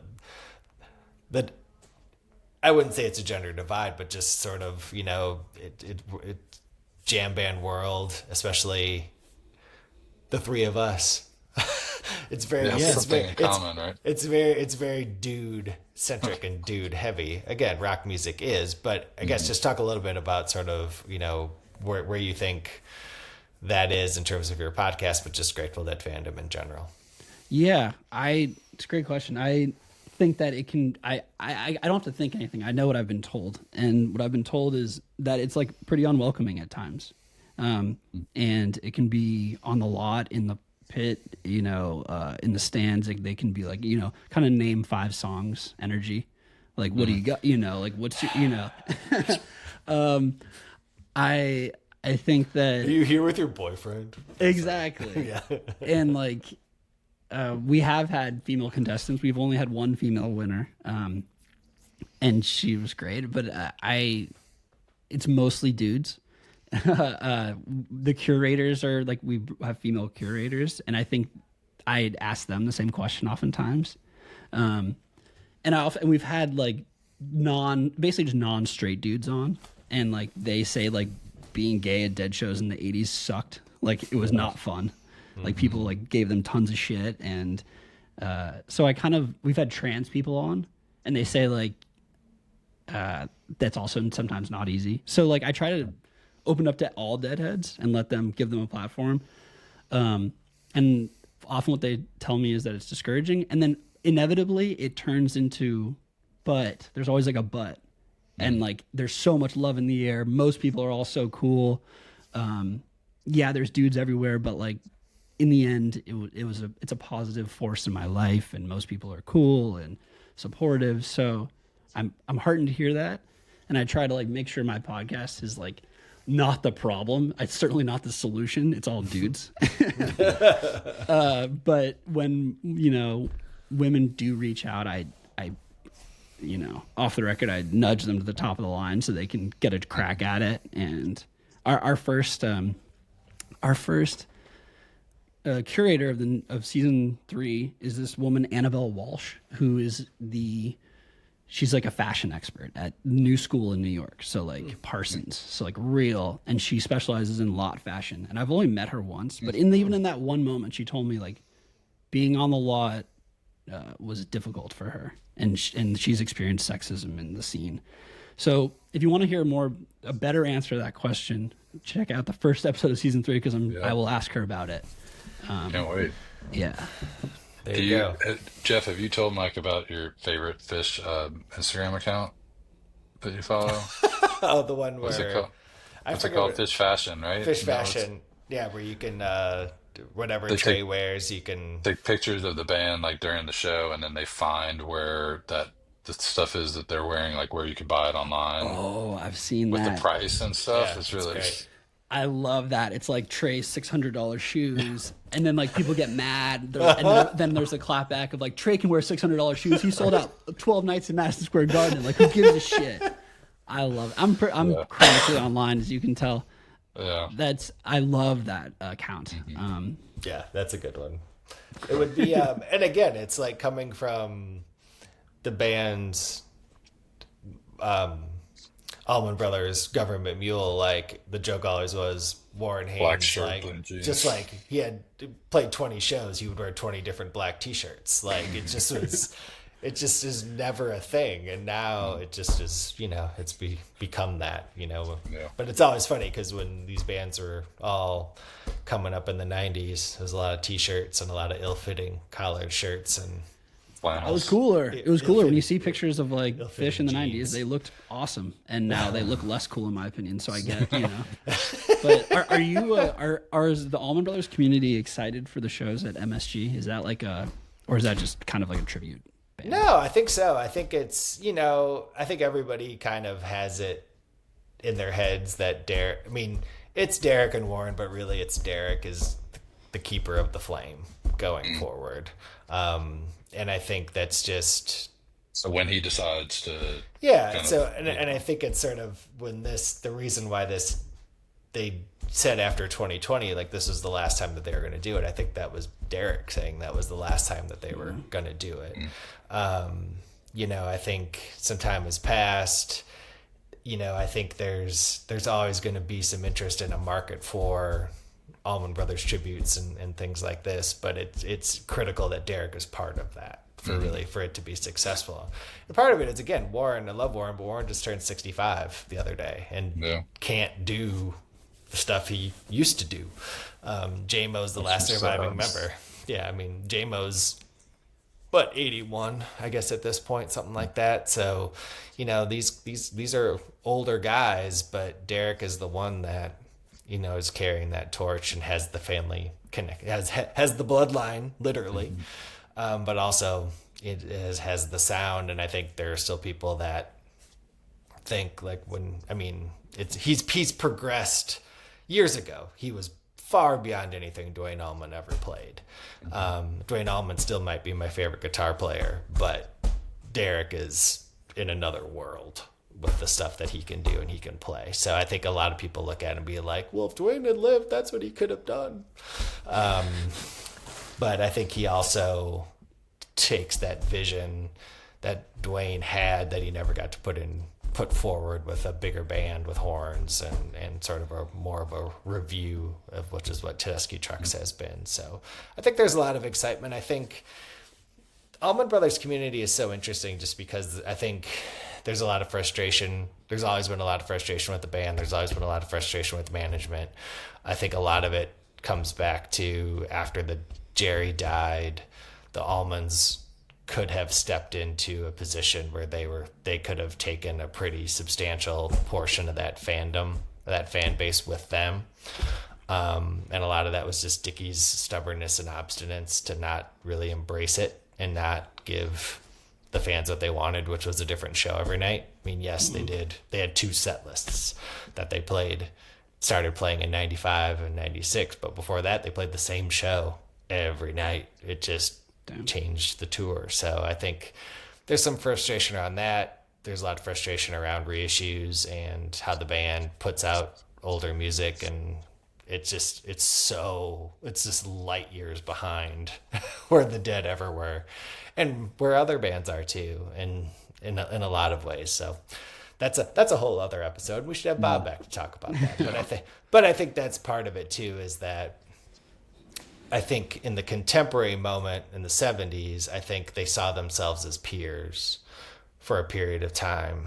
And then the Allmans, literally became the most popular band in the United States in 1973, in the first part of 74. And then, they had their moment. They didn't grow beyond their moment.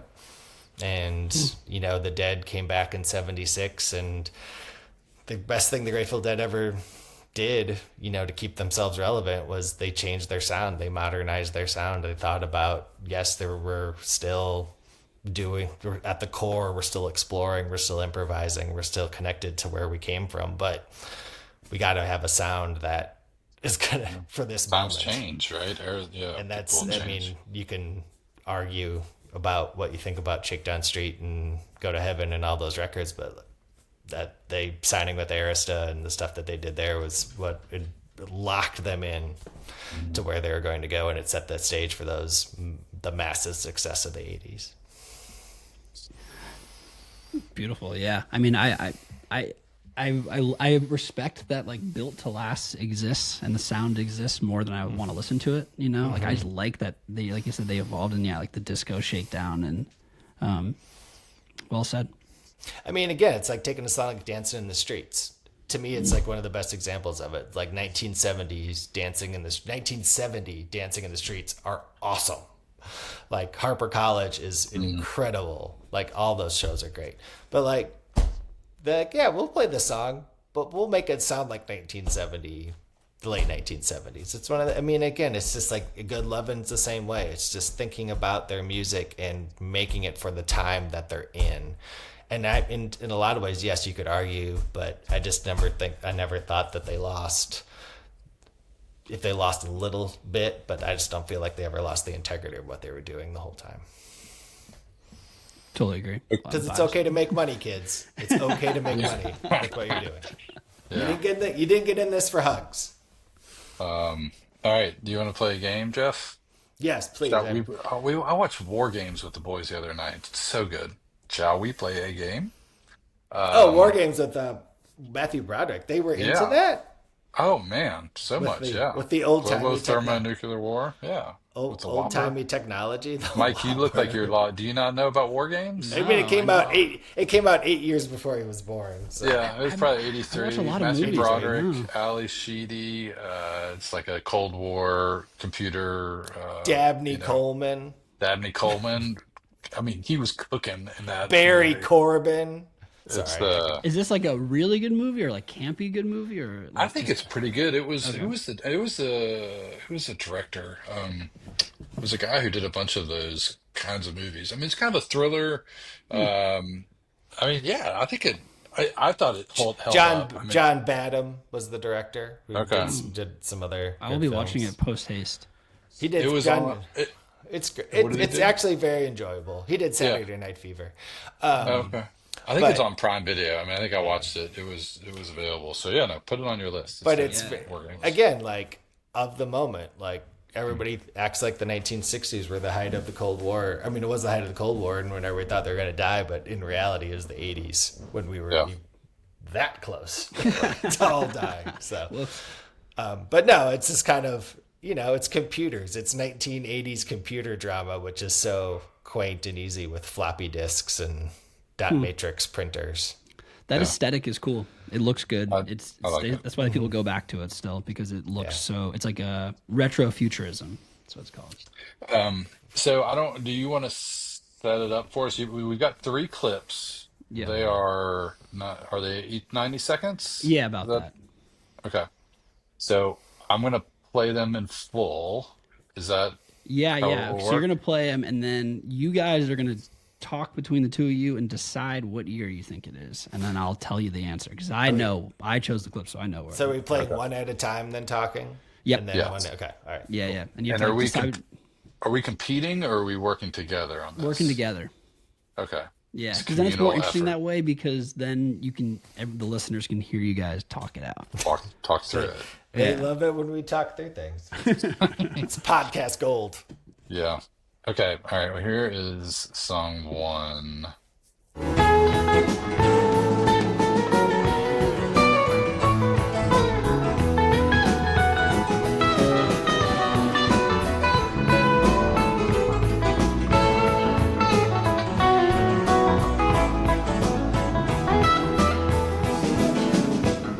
Told Alfie I was a road side. I was born to be a bachelor. Alfie told me, okay, that's fine. You know now I'm trying to catch up. Can't talk to you without talking to me. We're guilty of the same old thing. Thinking a lot about this and this, and forgetting the love we bring.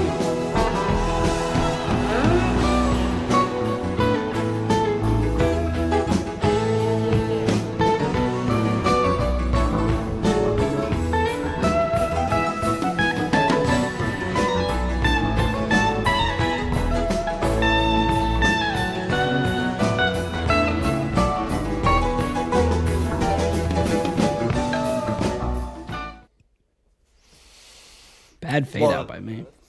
Go ahead. Yes, you No, guys that can was talk good. it over between the two of you. It's Althea.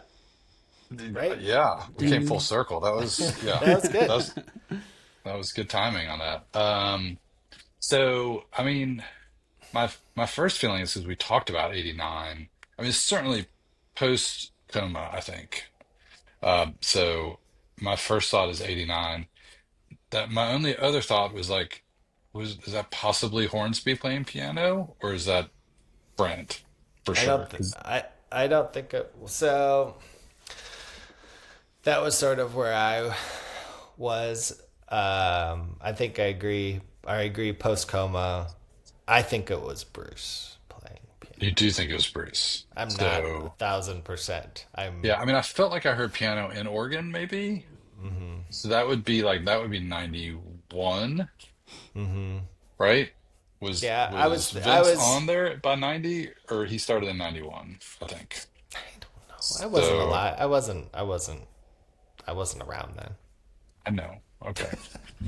So you want to go? You want to go 91? I'd go Okay. coin flip, 99. I mean, I want to say 89, but I'll go with you. I'll On go with 91. no. I'll Why go don't we with you. split the difference and say 90, and that way Okay, you great. get a little bit of Hornsby Okay, era 90. if you want. 90. Okay. All right. So that's our final answer, Mike. We're going All right, 1990. So it was Althea at the Cap Center in Landover, Maryland on March 15th, That 1990. is 90. Yay! Nice work. Nice work. So It that was was not Brent, Hornsby though in March. Oh. That was all Brent. Okay, but still, but that's playing the game. our compromise led us to victory, Harvey, and that's what teamwork's all We about. hold together. Wow. Yep. Chill. Those are great shows. Those March 90 Cup Center shows. Yeah. Yeah. And yeah, so yeah, that's a real, knowing the years when everyone came and went is big, and then discerning, did I hear what tones? Because in a 3-year period, there's 3 different piano players partially overlapping. No, 3 years, in 1 year or 2 years, Right. because in 1990 is the year where, Brent dies, and then you have the fall where Vince is there and Bruce comes and goes. And then also there's random Bruce shows from 1987, I want to say, or something around there. So sometimes I'm waiting for some evil curator to pick one of the early Bruce shows, like instrumental Do you think, portion. do people do that? Do you get the sense that they're curated? I think the sense I get is that most people come in they're doing it on the straight up. Like they're not trying to screw people or trick them. But have you seen any where you feel like people are maybe they're kind of pushing the limit on, Yeah, there's one. Okay, so the guy, the aforementioned Steve Erbauer, was on a 9-game winning streak, and it didn't seem like he was ever going to lose, and he lost on photographer extraordinaire Bob Minkin. Chose a show from the Europe tour in 1981, I want to say, And it was the show where it was like a one-off where they went to Amsterdam off. That was not on the schedule. It was a small venue, and Steve, Jerry's roadie, Big Steve, didn't want to risk bringing all like Jerry's rigs there. Like they like literally took the train there, like with just their instruments, and they already had the sound system set up at this small club. And so the legend is that they bought all new instruments in Amsterdam just from some corner, some music store, just for that evening, or at least like the rhythm, the guitarist did. And so Steve, who has memorized every Jerry tone, couldn't figure out this one Jerry tone because it wasn't Jerry's guitar. So he guessed like 1971, and he was 10 years off and got eliminated. Yeah, so that was the not playing their own instruments was the cruelest one. Shout out Bob Mencken. But that's not why Bob did it. Bob did it because he was at that show. Yeah. And he's like, That's a cool story too, right? Yeah, it's perfect for guest ear. He was there. It's a cool story. It's a good track. But Jerry's tone was not, So yeah, it's happened. So that's 10. Is that 10, 11, 81? Yeah. That sounds right. Okay, well, the Milkweg or the Milkweg. Yeah. I've actually been there. It's very small, so it's like it was a fluke that the Dead played there. Huh. Okay. One for what? I can't believe you guys are kind of undersold yourselves. Well, we'll see. It could fall apart here very quickly. All right, let's go. Here's song 2.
I'm going to lean on you on this, Jeff. This feels like it's in your wheelhouse.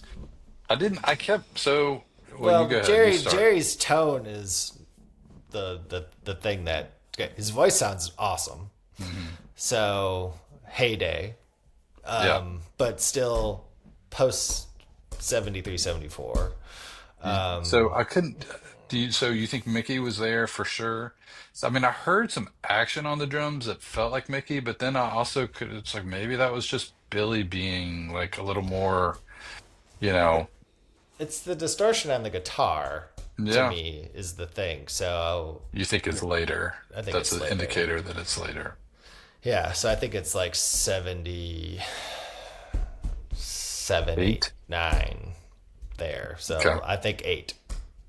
I'm good with 8. I feel like they did some really weird stuff with the sound in 78, and so that stuff at the beginning kind of tracks. I also feel like it could be like 74, because that's like China Doll, central. But I'm good with 78. I mean, Jerry does sound really strong. We could split the difference and say 76 like we did last time. It's not 76. It's not 76. No, it's not 76. I think we should go 78. I feel good. Pretty okay about that. Yeah, we'll do 78. Okay. It was the China Doll at the Omni in Atlanta on June 20th, 1974.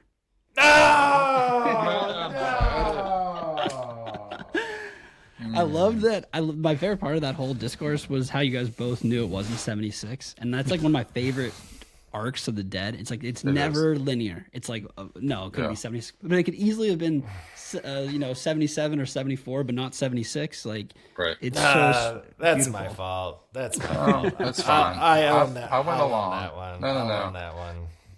Fuck. Yeah. I should have. Yeah. I know the exact part you're talking about that you thought it was two drummers when Well, he did the toms like Exactly, really loud, exactly. right? And I was like, that seems like Mickey, but I didn't hear anything else. So maybe it was just Billy. it's really hard. It's just that guitar. I thought it was later, so that's my fault.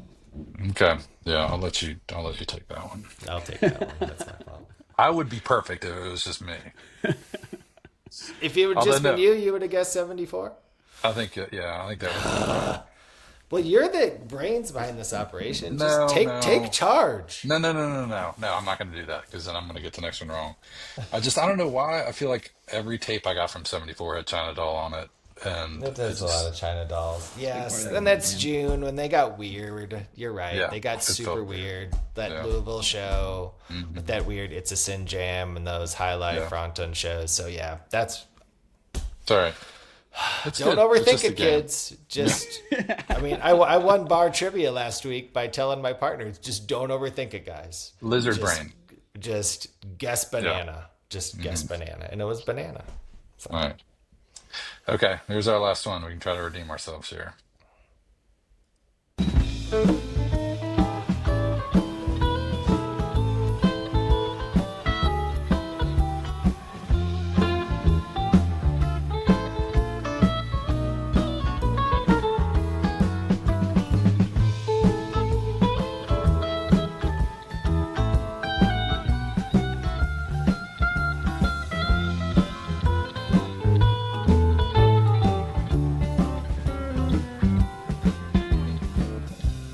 All you got to live for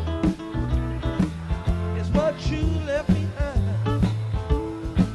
Get yourself a powder charge and seal that silver mine. Lost my boots and chance of pain, pot of smoking leather. Put a knee on my feet, pray for better weather.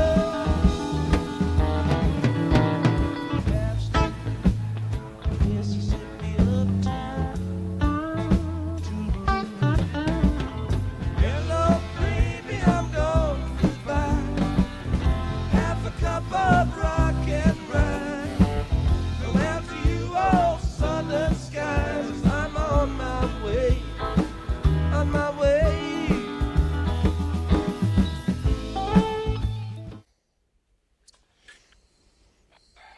Man, some good picks. Okay. Do you want to start? I mean, I feel like we should just answer 78 again. Well, okay, so here's where before he started singing, I was like, this is 77. Like Phil's bass, it felt like 77, but then he started singing and it was just didn't feel as strong as he sounded in 77. And then I was like, it would make sense that Mike would have given us an early 80s song just because that's like, I feel like the hardest era to nail down. Not that he knows that about us, but I think like it probably is for us, our weak spot. And I was like, maybe that's like one of those eras where it's like, yeah, they sound really good in the early 80s, even though maybe you're not used to hearing that. But then I was like, then I wasn't sure if I was hearing Donna. Like, I felt like I heard Donna, like when on the chorus, like I definitely heard Bob, but then I felt like maybe I heard Donna Jean. No, but you're looking at me with a blank stare. I'm getting nothing. No, I Did you hear Donna? To me, it sounded like late 70s. Yeah.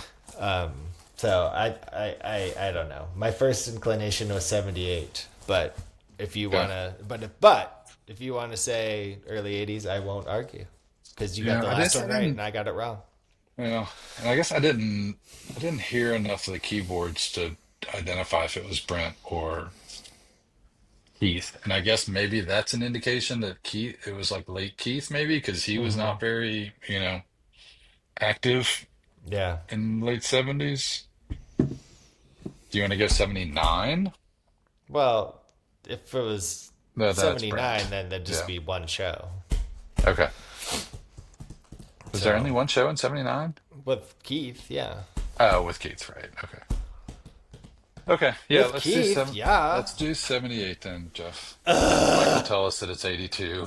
Well, if you want to say 82, No, I like 78. I think you're right. I think it was 70. I should have, because again, like my Blizzard brain was like, this is 77, 78, like that Phil groove. Yeah. So okay, 78. Final 78 answer. is the answer. All right. Half Step at Oakland Auditorium on August 5th, 1979. It was a very meek Brent. He was like barely doing He was anything. just figuring it out. Meek Brent. But yeah, that Donna, he did sound like Donna on the harmonies a little bit. He came at the very end there. And That was Brent doing that sounded a little bit like that. yeah. But that's a 'Cause common. he's trying to do that thing, right? Yeah. Huh.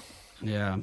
That's good. You guys were Not great. bad. Thanks We for did playing. pretty You guys good. were awesome. That was I love hearing people work it out. It's it's a much less stressful than doing it. So It's funny. It's just sort of like, it sounds like 78. And again, I couldn't distinguish the keyboard. Like you said, Meek Brent, that makes sense. But it was like, the logic was very much like, it sounds like 78, but it's Jerry's just a little weaker. So it's just like, it's just one less or one more. Right. So it's just, Yeah, it's like going to 11.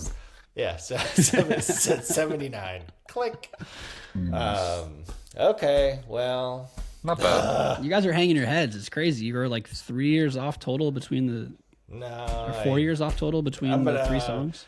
I'm not going to get any sleep tonight thinking about that second one. I'm just going to stare at the ceiling. What was the 74? Did you go 78? Is that what we did on the 74? Okay, so yeah, 78. Right. So 5 years off total between three songs. That's like totally respectable. More than respectable. Yeah. Yeah. You're not really buying it. Yeah. No, great. No, that was fun, man. I appreciate it. Those were good yeah, choices. that was good. I appreciate you taking the time to do that. Oh yeah. Thanks Well, for. if you ever run out of curators, let us know. Did you guys do it? Yeah. Oh, 100%.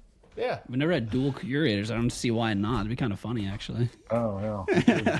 I don't know if I want to do it with him, though. I'd rather do it myself. But no, dual Definitely. curators I'll take you up on that. I mean, I have so many more questions, but I know we got to wrap up. But it does seem like the majority of the shows that get selected by the curators are kind of late 70s through the 80s, correct? I encourage people to vary. Someone recently asked me if we can like do like 71 through 74. I'm like, it's not going to work because the idea is like you have to get people out. Like, or else the game never goes on and people will turn off the podcast. So for the most part, 70s. But really what makes a good set list is so many different things. And mostly it's like the commentary, I will say. So if you have a good story about like your story about that 94, like that, when you were telling that, I was like, ooh, this would be a good curator commentary. Because like hearing your friend who taught you to appreciate a 94, like that's what makes Guest of the Year interesting. And Bluest Tape interesting, but yeah, I think like those type of stories everyone can connect with. Even I wasn't even there, right? And like I know that idea of having a friend, that the sage friend, so I love it. So, but yeah, to answer your question, mostly 70s. Okay. Well, All right. I like hearing people work through late 60s stuff, too, and try to figure that out. Or 90s, like it's clearly in the 90s. It's like, is it like a bad 90s show or a good 95 show? You know what I mean? Yeah. And some people can tell the difference between 94 and 95, like based on like the one guy that can do it. Again, this guy Steve, he can tell based on how the drums are mic'd. So there you go. Yeah, that's something else. All right. Well, Cool. Well, Mike, thanks so much for taking the time to Thank you. to That come was on the great. show with us. And if people want to, I encourage you. In fact, and actually, do you have anything you want to recommend to the people? We do that every episode.